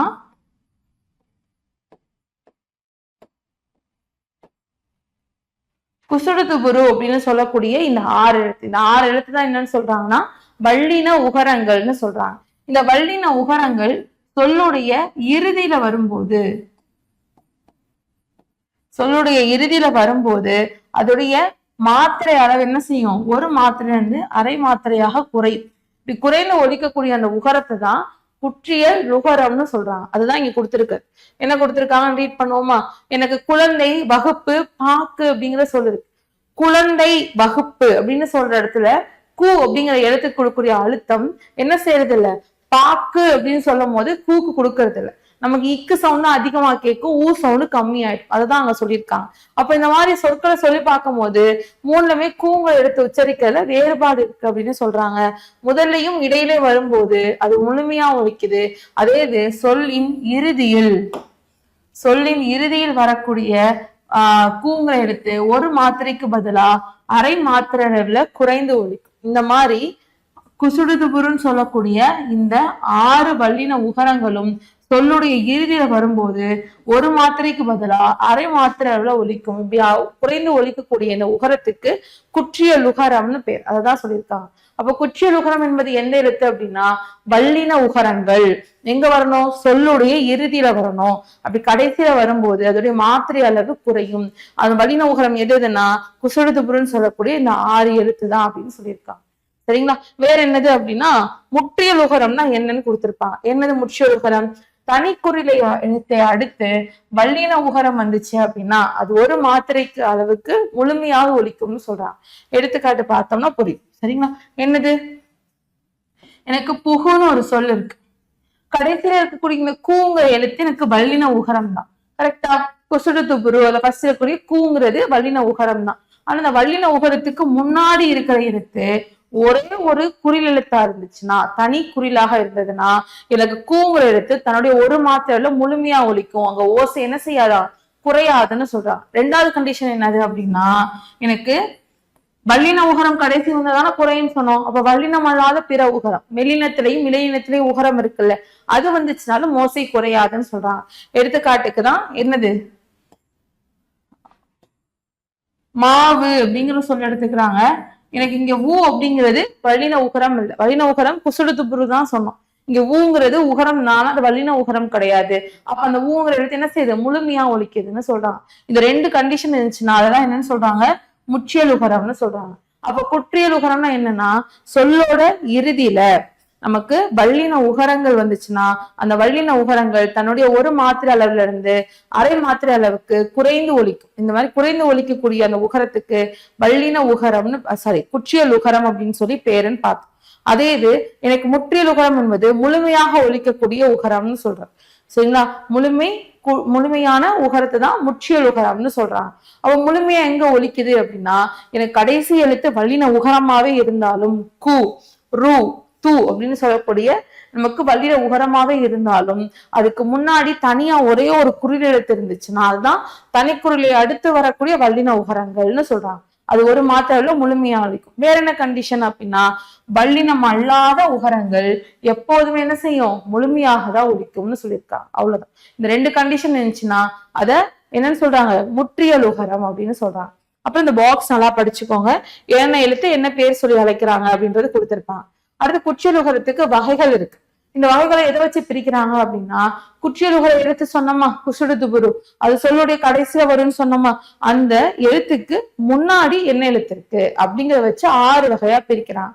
என்ன மாதிரி அப்படின்னு சொல்லி பார்த்தோம்னா இங்க கொடுத்திருக்காங்களா குற்றியல் உகரம் தனக்கு முன் உள்ள எழுத்தை கொண்டு எத்தனை வகையா பிரிக்கப்படுதா 6 வகையாக பிரிக்கப்படுது அப்படின்னு சொல்லியிருக்காங்க. அதுல முதல் பார்க்கறது நெடில் தொடர் குற்றியல் உகரம். இங்க பாகுன்னு ஒரு சொல் இருக்கு இல்ல மா சு அப்படின்னு ஒரு சொல் இருக்கு. குசுடு துபுரு அது சு அப்படிங்கிற எழுத்து இருக்கா. அப்ப வல்லின உகரம் கடைசி வந்திருக்கு. அதுக்கு முன்னாடி என்ன எழுத்து இருக்குன்னா தனியா ஒரே ஒரு நெடில் எழுத்து இருக்கு. தனி குறில் வந்தா அது முற்றியல் உகரம். ஆனா இங்க என்ன இருக்கு நெடில் இருக்கு. அப்ப நெடில் இருந்துச்சு அப்படின்னா என்ன சொல்றாங்க நெடிலை தொடர்ந்து தனி நெடிலை தொடர்ந்து வரக்கூடிய வல்லின உகரத்துக்கு என்ன பேரு நெடித்தொடர் குற்றியல் உகரம்னு பேர். அதான் இங்க கொடுத்திருக்காங்க. தனி நெடிலை தனியா ஒரே ஒரு நெடில் இருக்கணும். அப்ப இது எப்பவுமே என்னவா இருக்கும்னா 2 எழுத்து சொல்லாதான் இருக்கு. ஈரெழுத்து சொல் அப்படிதானே. இது ஒரு எழுத்து இது ஒரு எழுத்து 2 எழுத்து தான் இருக்கு. அப்போ தனி நெடிலை தொடர்ந்து வரக்கூடிய குற்றியல் உகரம் நெடில் தொடர் குற்றியல் உகரம்னு அழைக்கப்படுது. இது எப்பவுமே என்னவா இருக்குமா ஈரெழுத்து சொல்லாக அமையும்னு சொல்லியிருக்காங்க. அப்ப எடுத்துக்காட்டுக்கு 6ன்னு எடுத்தோம்னா ரூங்கிறது வல்லின உகரம். அதுக்கு முன்னாடி ஆ அப்படிங்கிறது ஒரே ஒரு நெடில் எழுத்து தான் இருக்கு. அப்ப அதை என்னன்னு சொல்லுவாங்க அப்படின்னா என்னது நெடில் தொடர் குற்றியல் உகரம். அடுத்து ஆயுத தொடர்னா வல்லின உகரத்துக்கு முன்னாடி ஆயுத எழுத்து இருக்கும். அவ்வளவுதான். அப்போ ஆயுத எழுத்தை தொடர்ந்து வரக்கூடிய குற்றியல் உகரம் ஆயுத தொடர் குற்றியல் உகரம்னு அழைக்கப்படுது. அடுத்து பார்க்கறது உயிர் தொடர் குற்றியல் உகரம் அப்படின்னா என்னன்னா தனி நெடில் அல்லாத உயிர்மை எழுத்தை தொடர்ந்து வரக்கூடிய குற்றியல் உகரம் உயிர் தொடர் குற்றியல் உகரம்னு அழைக்கப்படுது. அப்ப தனி நெடில் அல்லாத உயிர்மை அதுதான் புரிஞ்சுக்கணும். இந்த வார்த்தை ரொம்ப முக்கியம். இது என்னது அப்படின்னா எனக்கு அரசுங்கிற சொல்லு இருக்கு. இந்த சொல்ல மட்டும் எடுத்து பிரிச்சு பார்க்கலாம். அரசு இதுல எனக்கு ரா எப்படி பிரிக்கலாம் இர் பிளஸ் ஆன்னு பிரிக்கலாம். சோ அப்ப இங்க என்ன இருக்கு அப்படின்னா இதை ஏன் உயிர் தொடர்னு சொல்றாங்கன்னா எனக்கு இங்க இருக்கிறது உயிர்மை எழுத்து தான். ஆனா இந்த உயிர்மை எழுத்தை பிரிச்சோம்னா கடைசி என்னதான் இருக்கு உயிரெழுத்தா இருக்கு. அப்ப இந்த உயிரெழுத்தை தொடர்ந்துதான் இந்த வல்லின உகரம் வந்திருக்கு. அதனால இதை உயிர் தொடர் குற்றியல் உகரம்னு சொல்றாங்க. இதுல ஒரே கண்டிஷன் என்னது அப்படின்னா அது என்னவா இருக்கக்கூடாது தனி நெடிலாக இருக்கக்கூடாது. அப்ப தனி நெடில் அல்லாத தனி நெடிலா இருந்தா என்னவாயிருவது நெடில் தொடர் குற்றியல் உகரமா மாறிடும். அதனாலதான் அது என்ன சொல்றாங்கன்னா தனி நெடில் அல்லாத உயிர்மை எழுத்தை தொடர்ந்து வரக்கூடிய குற்றியல் உகரம் என்னன்னு சொல்றாங்க அத உயிர் தொடர் குற்றியல் உகரம்னு சொல்றாங்க. அப்ப 9ங்கிற சொல்ல எப்படி பிரிக்கலாம் 9 பாவ எப்படி பிரிக்கலாம் இப்பு பிளஸ் ஆன பிரிக்கலாம். அப்ப ஆவை தொடர்ந்து என்ன இருக்கு தூ இருக்கு. இப்ப வரலாறுங்கிற சொல் எடுத்தோம்னா லா என்பது இல் பிளஸ் ஆ அப்படிங்கிறது. அப்ப ஆங்கிறது உயிரெழுத்தை தொடர்ந்து தான் வந்திருக்கு. இங்க எனக்கு நெடில் எழுத்து தான். ஆனா அது தனி நெடில் கிடையாது. தனி நெடில்னா என்ன அர்த்தம் ஒரே ஒரு நெடில் எழுத்து இருக்காது. ஆனா அதுக்கு முன்னாடி இன்னும் 2 எழுத்து இருக்குல்ல அப்ப அது நெடில் கிடையாது தனி நெடில் கிடையாது. சரிங்களா? அப்ப தனி நெடிலா இல்லாம இருக்கக்கூடியதா இருந்தா போதுன்றதான் கண்டிஷன். அடுத்து 4வது என்ன சொல்றாங்க வன்தொடர் குற்றியல் உகரம் அப்படின்னா என்ன அர்த்தம் இந்த வல்லின எழுத்துக்களை தொடர்ந்து குற்றியல் உகர எழுத்து குசுடு துபுரு வந்திருக்கும். அப்ப அந்த மாதிரி பார்க்கும்போது இக்கு இச்சு இட்டு இத்து இப்பு இற்று இந்த வல்லின எழுத்தை தொடர்ந்து என்ன இருக்கு கு சு டு து பு ரு இருக்கா குசுடு துபுரு. சோ இந்த மாதிரி இருக்கு. அதேதான் மென்தொடர் குற்றியல் உகரம் மெலின எழுத்தை தொடர்ந்து என்ன இருக்கும் குற்றியல் உகரம் வந்திருக்கும். சோ குற்றியல் உகர எழுத்து வந்துச்சுன்னா அது மென்தொடர் குற்றியல் உகரம்னு சொல்றாங்க. சோ அதுலதான் இங்க தொடர்ந்து என்ன இருக்கு கு இருக்கு இஞ்ச தொடர்ந்து சு இன்ன தொடர்ந்து டு இந்து தொடர்ந்து து இம்மை தொடர்ந்து பூ இன்னை தொடர்ந்து ட்ரூ அப்படின்னு வந்திருக்கு. சோ அப்போ மெலின எழுத்து எங்கன நம்மன்னு படிச்சிருப்போம். அந்த எழுத்தை தொடர்ந்து வல்லின உகரங்கள் வருது. அதேதான் இடையின எழுத்துக்கு சொல்லியிருப்பாங்க. இடையின எழுத்து அப்படின்னா எரட வரலன்னு சொல்ற இந்த எழுத்தை தொடர்ந்து வல்லின உகரங்கள் வந்துருந்துச்சுன்னா அது என்னன்னு சொல்றாங்க, இடைத்தொடர் குற்றல் உகரம்னு சொல்றாங்க. அப்ப ஈ அப்படிங்கிறது இடையின எழுத்து. இதை தொடர்ந்து என்ன வந்திருக்கு, தூ வந்திருக்கு. இறை தொடர்ந்து பூ வந்திருக்கு. இதெல்லாம் இடையின எழுத்துக்கள் அப்படின்னு சொல்றோம். சரிங்களா?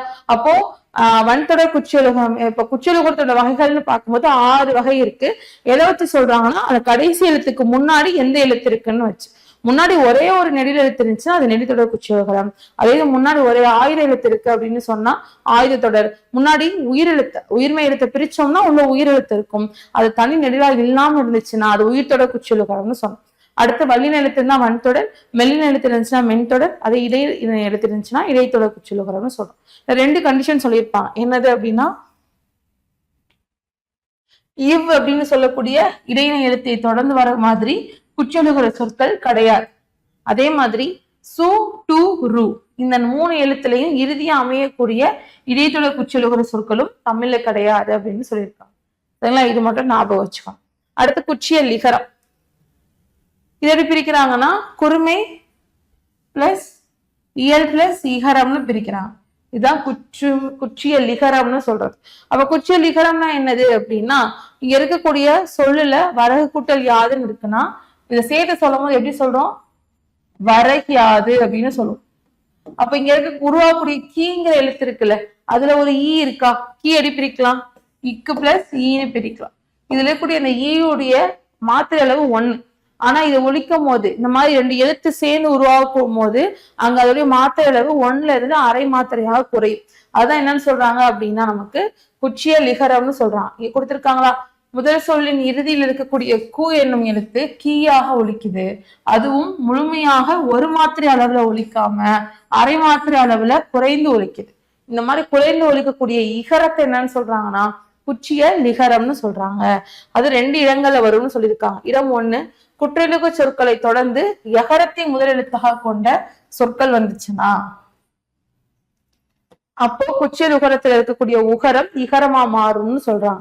அப்ப எடுத்துக்காட்டே குக்குன்ற வார்த்தை எடுத்தோம்னா குற்றியலுகர சொல் தானே, கடைசி குசுடுத்துப்புற இருக்கக்கூடிய கூ வந்திருக்கு, முன்னாடி வல்லின எழுத்து வந்திருக்கு. அப்ப இது என்ன தொடர் குற்றியலுகரம்னா வன்தொடர் குற்றியலுகரம்.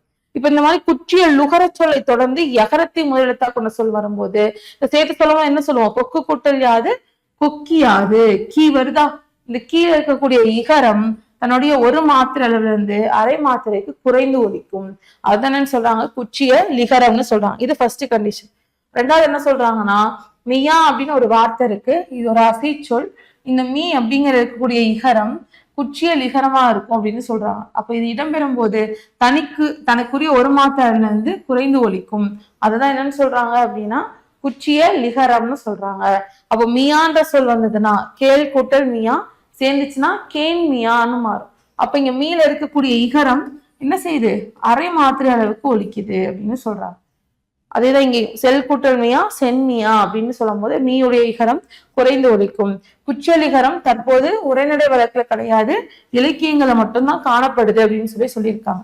சோ இதோட ஃபர்ஸ்ட் இயல் முடியுது. குற்றியலுகரம் குற்றியலிகரம் ரொம்ப முக்கியம். ஸோ இந்த கான்செப்டை புரிஞ்சு படிச்சிட்டீங்கன்னா ரொம்ப ஈஸி. ஆல்ரெடி அவ்வளவு படிச்சிருந்தீங்கன்னா இப்ப ரிவைஸ் பண்ணும்போது கொஞ்சம் ஈஸியா இருக்கும். சரிங்களா? இது ஃபர்ஸ்ட் கிளாஸ் இல்ல, ஆல்ரெடி நடத்திட்டோம். இது ரிவைஸ் கிளாஸ் தான். ஸோ ஆல்ரெடி படிச்சிருக்கிறத ரிவைஸ் பண்ணி பார்க்கும்போது உங்களுக்கு ஞாபகம் வரும், அவ்வளவுதான். சோ அடுத்து பார்க்கறது 2வது இயல்.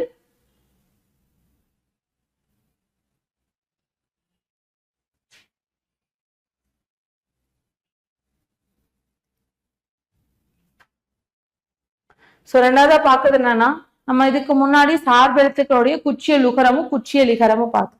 இதே சார்பெழுத்துல ஐகார குறுக்கம், ஔகார குறுக்கம், மகர குறுக்கம், ஆயுத குறுக்கம்னு 4 வகை குறுக்கம் இருக்கும். அந்த 4 வகை குறுக்கம் தான் இந்த சாப்டர். சோ இதுல 4 வகை குறுக்கம் என்ன அப்படின்னு சொல்லி பாக்குறோம்.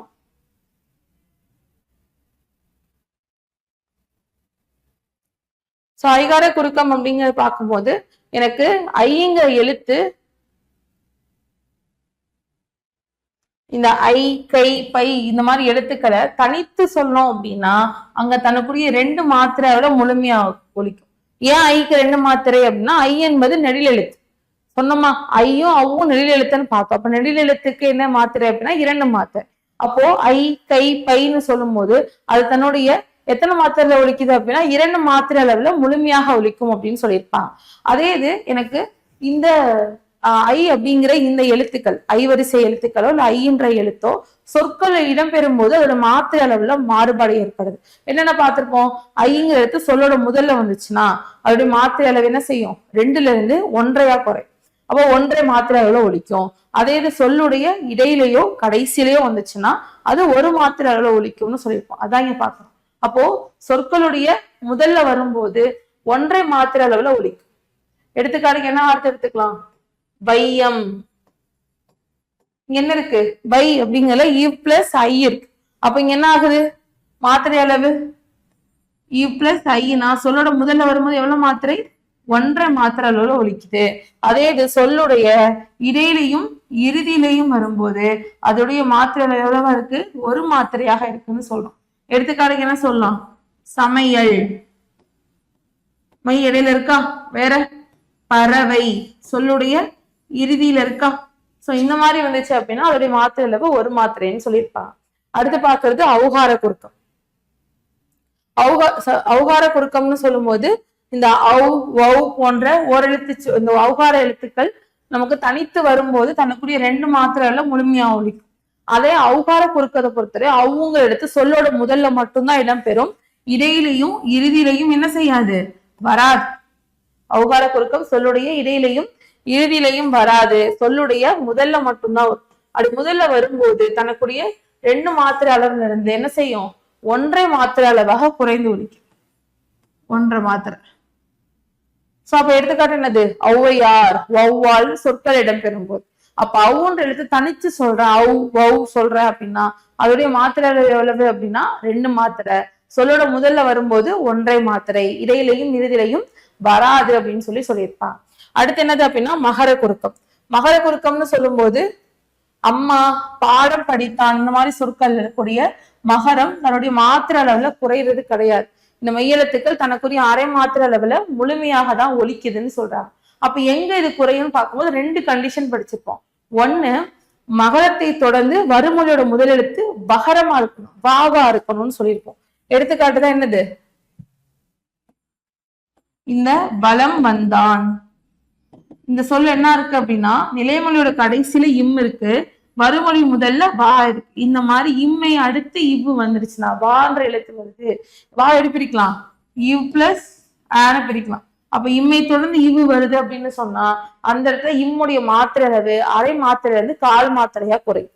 இது ஃபர்ஸ்ட் கண்டிஷன். சோ அதான் இங்க வலமந்தான் என்பதில் மகர மெய்யை அடுத்து பகர எழுத்து வருவதால் மகர மெய்யானது தனக்குரிய 1/2 மாத்திரை அளவுல இருந்து குறைந்து 1/4 மாத்திரை அளவுல ஒலிக்கும்னு சொல்றாங்க. 2வது கண்டிஷன் என்னது அப்படின்னா இந்த போலும் அப்புறம் மருளும் அப்படிங்கிற சொற்கள் இருக்குல்ல, இந்த சொற்கள் எல்லாத்தையும் செயல்கள் எப்படி பயன்படுத்துறாங்க அப்படின்னா போன் வேற மருன்னு பயன்படுத்துறாங்க. இந்த சொல்லலாம் பார்த்தோம் அப்படின்னா இந்த போன் மருன்னு சொல்லும் போது இந்த இன்னு நகர நகரத்தை தொடர்ந்து என்ன இடம் பெறுது, மகரம் வருது. அப்போ இந்த இன்னு ஆகிய எழுத்துக்களை அடுத்து தனக்கு வரக்கூடிய என்னது மகரம், இந்த இன்னு இதை தொடர்ந்து வரக்கூடிய இம் அப்படிங்கிற எழுத்து தனக்குரிய 1/2 மாத்திரையில இருந்து 1/4 மாத்திரையாக குறையும்னு சொல்றாங்க. இதுதான் மகர குறுக்கம்னு சொல்றாங்க. அப்ப மகர குறுக்கத்துக்கு 2 கண்டிஷன். ஃபர்ஸ்ட் கண்டிஷன் என்னது அப்படின்னா இம்மு அப்படிங்கிற எழுத்து நிலைமொழியோட கடைசியா இருந்து வருமொழியோட முதல்ல வாங்கிற எழுத்து வந்துச்சுன்னா மகரத்தை தொடர்ந்து மகரம் வரையும் மகரம் தன்னுடைய 1/2 மாத்திரையில இருந்து 1/4 மாத்திரை அளவுக்கு குறைந்து ஒலிக்கும். 2வது கண்டிஷன் என்னது, இன்னு இந்த 2 சுரையும் 3 சுரையும் சொல்லுவோம். அதாவது நமக்கு ரன்னகரம் டன்னகரம்னு சொல்லுவோம். இந்த நகரங்களை தொடர்ந்து எனக்கு என்ன வந்திருக்கணும், மகரம் வந்துச்சுன்னா அங்க அந்த மகரம் தன்னுடைய 1/2 மாத்திரை அளவுல இருந்து 1/4 மாத்திரை குறைந்து ஒலிக்கும்னு சொல்லியிருப்பாங்க. இதுதான் என்னன்னு சொல்றாங்க, மகர குறுக்கம்னு சொல்றாங்க. அடுத்து பார்க்கறது என்னது அப்படின்னா ஆயுத குறுக்கம்.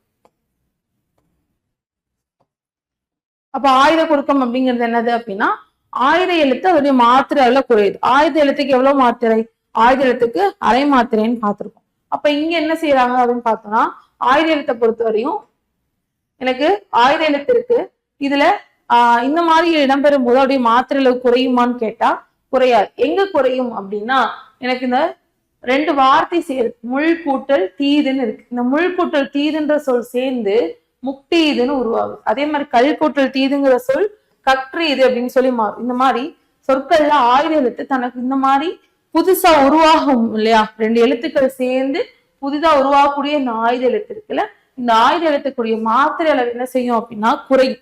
அதுதான் ஆயுத குறுக்கம்னு சொல்றாங்க. சொற்களில் உள்ள ஆயுத எழுத்து தனக்குரிய அரை மாத்திரை அளவிலிருந்து எவ்வளவு குறையுது, 1/4 மாத்திரை அளவில் ஒலிக்கிறது. இவ்வாறு குறைந்து ஒலிக்கக்கூடிய ஆயுத எழுத்து என்னன்னு சொல்றாங்க அப்படின்னா ஆயுத குறுக்கம்னு சொல்றாங்க. அப்ப 4 வகை குறுக்கம்: ஐகார குறுக்கம், ஔகார குறுக்கம், மகர குறுக்கம், ஆயுத குறுக்கம். மகர குறுக்கத்துக்கு 2 கண்டிஷன், ஆயுத குறுக்கத்துக்கு ஒரே தான், 2 வார்த்தை சேர்ந்து புதுசா வரக்கூடிய ஒரு ஆயுத எழுத்து. அக்தி எல்லாம் குறையாது, அது ஞாபகம் வச்சுக்கணும். சரிங்களா? சோ இதோட 2வது இயல் முடியுது.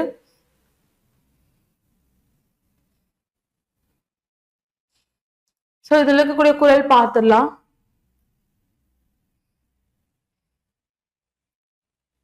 சோ ஃபர்ஸ்ட் இருக்க அதிகாரம் அழுக்காராமை. ஒழுக்காரா கொள்க ஒருவன் தன் நெஞ்சத்து அழுக்காறு இல்லாத இயல். நெஞ்சத்து அழுக்காரம் என்னன்னு பார்த்தா பொறாமைன்னு சொன்னோமா, அப்ப தன்னுடைய நெஞ்சில பொறாமை இல்லாத ஒரு பண்பை தான் ஒருத்தர் என்னவா வச்சுக்கணுமா, ஒழுக்க நெறியாக கொண்டு வாழணும் அப்படின்னு சொல்லியிருக்காங்க.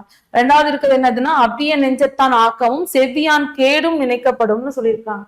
அப்ப அவ்விய நெஞ்சத்தான் ஆக்கமும் செவ்வியான் கேடும் நினைக்கப்படும் அப்படின்னா அவ்விய நெஞ்சம் அப்படின்னு சொல்றது என்ன அர்த்தம்னா பொறாமை கொண்டவனுடைய செல்வமும், அது இது செவ்வியான் கேடும் அப்படின்னா பொறாமை இல்லாதவனுடைய கேடுன்னு என்னது, வறுமை. 2மே ஒரே நிலையில வச்சு ஆராயப்படக்கூடியதுன்னு சொல்றாங்க. செல்வம் நிறைய சொத்து இருக்கு, இங்க வறுமை இருக்கு அப்படிங்கிற கம்பாரிசன் இல்லாம 2மே ஒன்னா வச்சு ஆராய்வாங்க அப்படின்னு சொல்றாங்க. சரிங்களா? அடுத்து பாக்குறது புறங்கூறாமை அப்படிங்கிற அதிகாரம். கண்ணின்று கண்ணற சொல்லினும் சொல்லற்க முன்னின்று பின்னோக்கா சொல் அப்படின்னு சொல்றாங்க. மூஞ்சிக்கு நேரா நின்று என்ன செய்யலாம், நம்ம கடுமையான சொற்களை கூட சொல்லிடலாம், ஆனா அவங்க முன்னாடி போகட்டு பின்னாடி என்ன செய்யக்கூடாது, புறம் பேசக்கூடாது அப்படின்னு சொல்றாங்க. அடுத்த 4வது ஏதிலார் குற்றம் போல் தன் குற்றம் காண்கிற்பின் தீதின்றோ மண்ணும் உயிர்க்கு அப்படின்னு சொல்றாங்க. பிறருடைய குற்றத்தை எப்படி நம்ம பாக்குறோமோ அதே மாதிரி தன்னோட குற்றத்தை நம்ம பார்த்தோம் அப்படின்னா வாழ்வில் அடையக்கூடிய துன்பம் அப்படிங்கிற ஒரு விஷயம் கிடையாது அப்படின்னு சொல்லியிருக்காங்க. அடுத்த 5வது அருளுடைமை அப்படிங்கிற அதிகாரம். அருட்செல்வம் செல்வத்துள் செல்வம் பொருட்செல்வம் பூரியார் கண்ணுமுலன்னு கொடுத்திருக்காங்க. அப்படின்னு என்ன அர்த்தம், அருளாகிய இந்த செல்வம் தான் செல்வங்கள் எல்லாம் சிறந்த செல்வமாக இருக்கும்.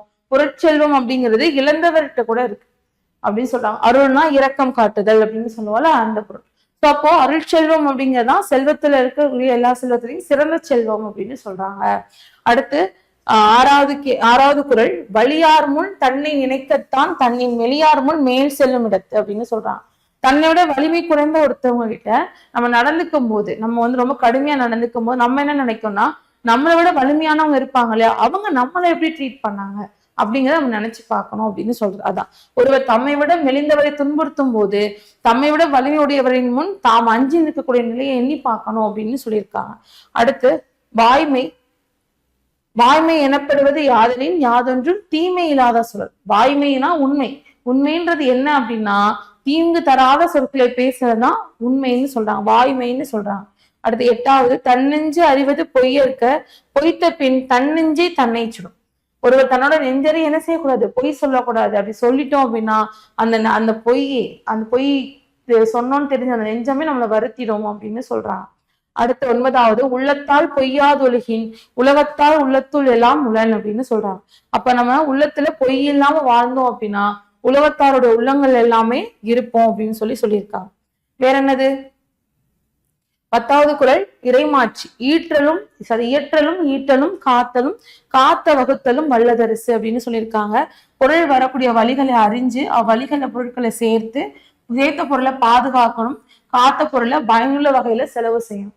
சோ இதெல்லாம் தான் என்னது அப்படின்னா சிறந்த அரசுடைய செயல்களாக இருக்கும் அப்படின்னு சொல்லியிருக்காங்க. சோ இந்த குறள்லாம் முக்கியம். சோ இங்க சொற்பொருள் பின்வரும் நிலையணி கொடுத்திருக்காங்க. என்ன குறள்னு பார்த்தோம் அப்படின்னா அருட்செல்வம் செல்வத்துள் செல்வம் பொருட்செல்வம் பூரியார் கண்ணுமுலன்னு ஒரு பொருள் பார்த்திருக்கு இருக்கு இல்லையா. சோ இதுதான் சொற்பொருள் பின்வரும் நிலையம். சொல்லும் பொருளும் என்ன செய்யுது, திரும்ப திரும்ப வருது. செல்வம் அப்படிங்கிற இந்த பொருள் எனக்கு வளமிக்க அப்படின்ற பொருள் தான், ஒரே பொருள் ஒரே சொல்லும் திரும்ப திரும்ப வருது. அதான் இங்க கொடுத்திருப்பாங்க. ஒரு செயலில் ஒரு சொல் மீண்டும் மீண்டும் வந்து ஒரே பொருளை தந்துச்சுன்னா அதுதான் சொற்பொருள் பின்வரும் நிலையணின்னு சொல்றாங்க அப்படின்னு கொடுத்திருக்காங்க. அடுத்து முரண். முரண்னா என்ன அப்படின்னா முரண்பட்டு நிற்கிறது, பாசிட்டிவ் நெகட்டிவ்னு சொல்லுவோம். நேர்மறையான விஷயமும் எதிர்மறையான விஷயம் இருக்கிறதா முரண்னு சொல்லுவோம். சோ அப்ப ஆக்கமும் கேடும், வலியார் மெலியார், இதெல்லாம் என்னது எனக்கு முரண்னு சொல்றோம். சோ ஆக்கம் என்பதன் பொருள் செல்வம், கேடு என்பதன் பொருள் வறுமை. அப்ப ரெண்டுமே எதிரெதிரான சொற்களா? இவ்வாறு ஒரு செயலில் எதிர் சொற்கள் அமைவதை என்னன்னு சொல்றாங்க, முரண் தொடைகள் அப்படின்னு சொல்றாங்க. சோ இதுவும் தெரிஞ்சு வச்சுக்கணும். ஸோ அடுத்து இதோடைய நூல்வெளி கொடுத்துருக்காங்க, அதை பார்த்துக்கோங்க. இதை நம்ம பார்க்காத விஷயம் என்ன இருக்கு அப்படின்னு சொன்னா, நமக்கு ஒவ்வொரு அதிகாரத்திலையும் ஒவ்வொரு இயல் இதுலையும் பால்லையும் எத்தனை அதிகாரங்கள் இருக்குன்னு கொடுத்துருக்காங்க. அறம் எடுத்தோம்னா 70, பொருள்ல 38, பொருள்ல 70, இன்னும் 25 மொத்தம் 133 அதிகாரங்கள் இருக்கு அப்படின்னு சொல்லி கொடுத்துருக்காங்க. அது மட்டும் தெரிஞ்சுக்கோங்க, அதான் இதுல இருக்க எக்ஸ்ட்ரா கண்டென்ட். அடுத்து பாக்குறது 3வது இயல்.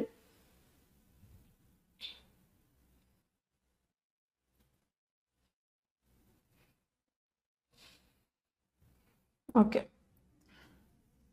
சோ 3வது இயல் என்ன இருக்குன்னு பார்த்தோம்னா ஓரெழுத்து ஒரு மொழியும் பகுப்பதமும் பகாப்பதமும் கொடுத்துருக்காங்க. முடிஞ்ச அளவுக்கு இன்னைக்கு ஓரெழுத்து ஒரு மொழியாவது நம்ம வீட்டுல பார்த்துடலாம். ஓரெழுத்து ஒரு மொழி நமக்கு தெரியும் என்னது அப்படின்னா, ஓரெழுத்து ஒரு மொழி அப்படிங்கிறது நமக்கு ஒரு எழுத்து ஒரு சொல்லாக இருத்தல். மொழி அப்படிங்கிறதுக்கு சொல்லுங்கிற பொருளும் இருக்குன்னு பார்த்தோம். அப்போ ஒரு எழுத்து ஒரு சொல்லாக இருந்துச்சுன்னா அதுதான் ஓரெழுத்து ஒரு மொழி அப்படின்னு சொல்லி சொல்றாங்க.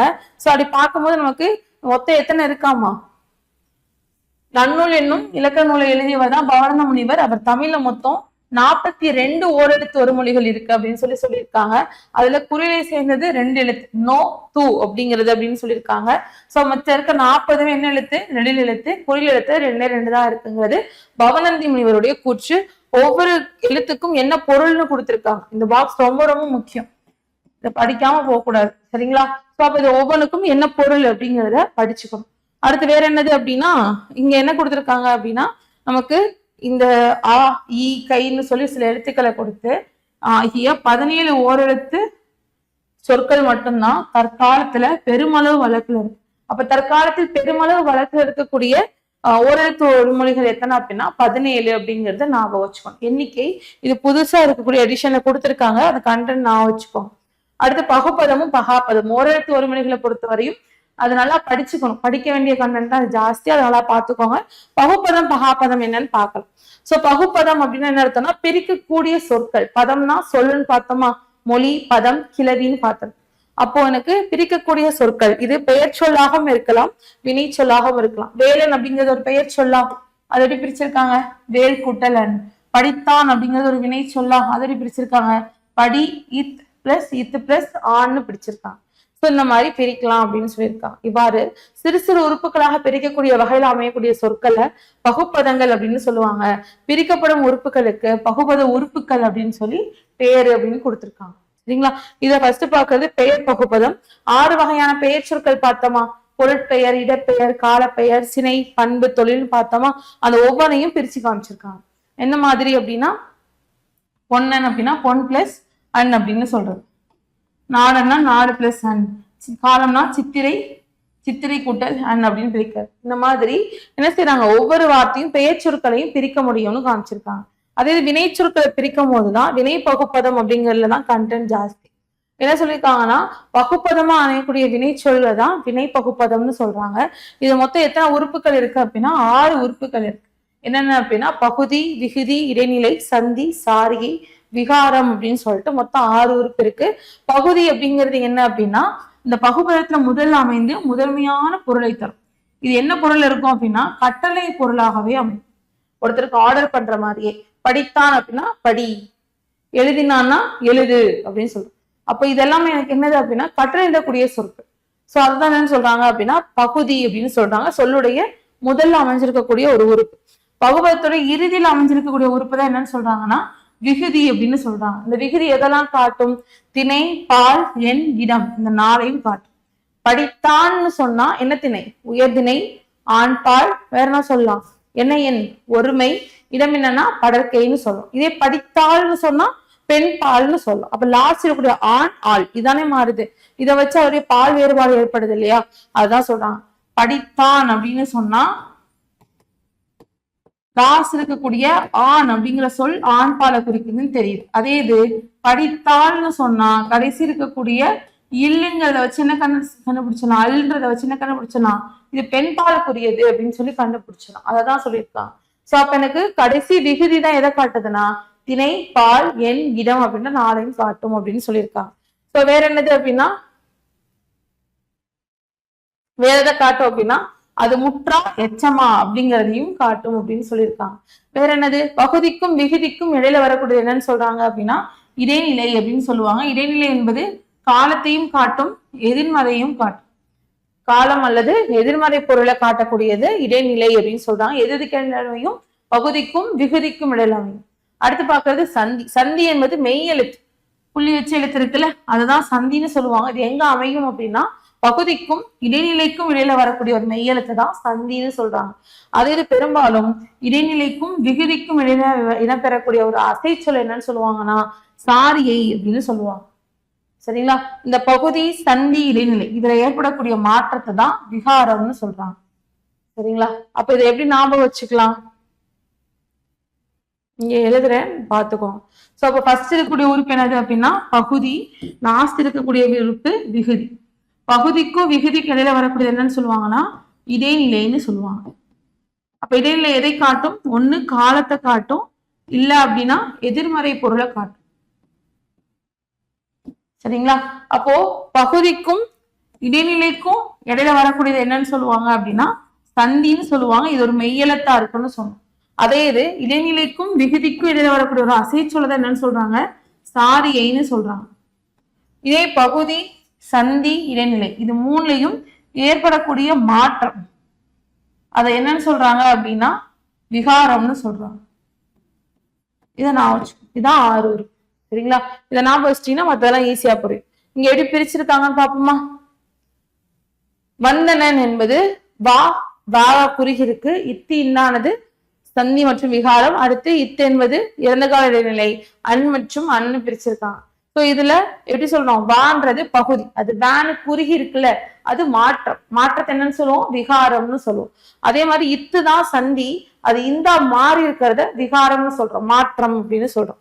அடுத்து இத்து என்பது இறந்த கால இடைநிலை. அன் என்பது சாரி.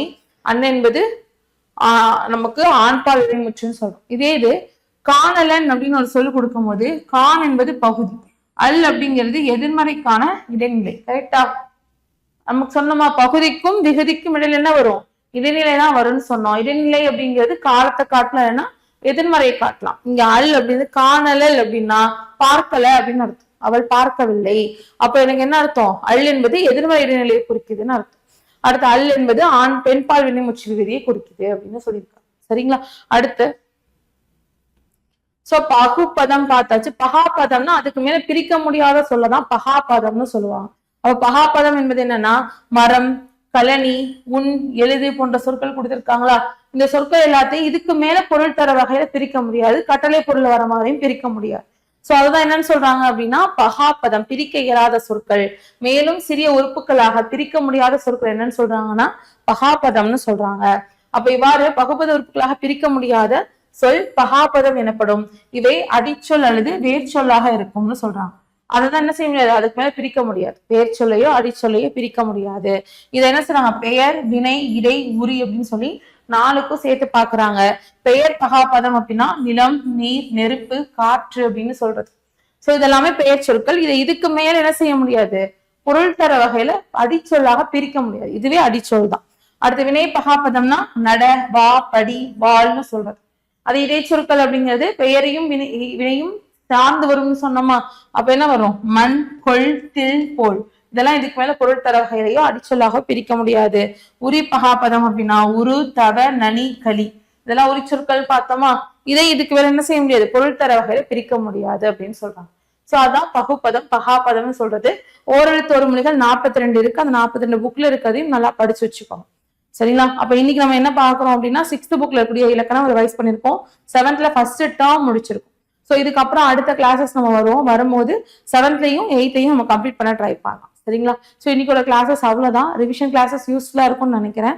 முடிஞ்ச அளவுக்கு ஆல்ரெடி இருக்கிற வீடியோஸ் இருந்துச்சுன்னா அதை பார்த்து முடிச்சுட்டு கூட இந்த ரிவிஷன் செஷன் அட்டென்ட் பண்ணுங்க. அட்டென்ட் பண்ணீங்கன்னா கொஞ்சம் ஈஸியா இருக்கும். சரிங்களா? தேங்க்யூ.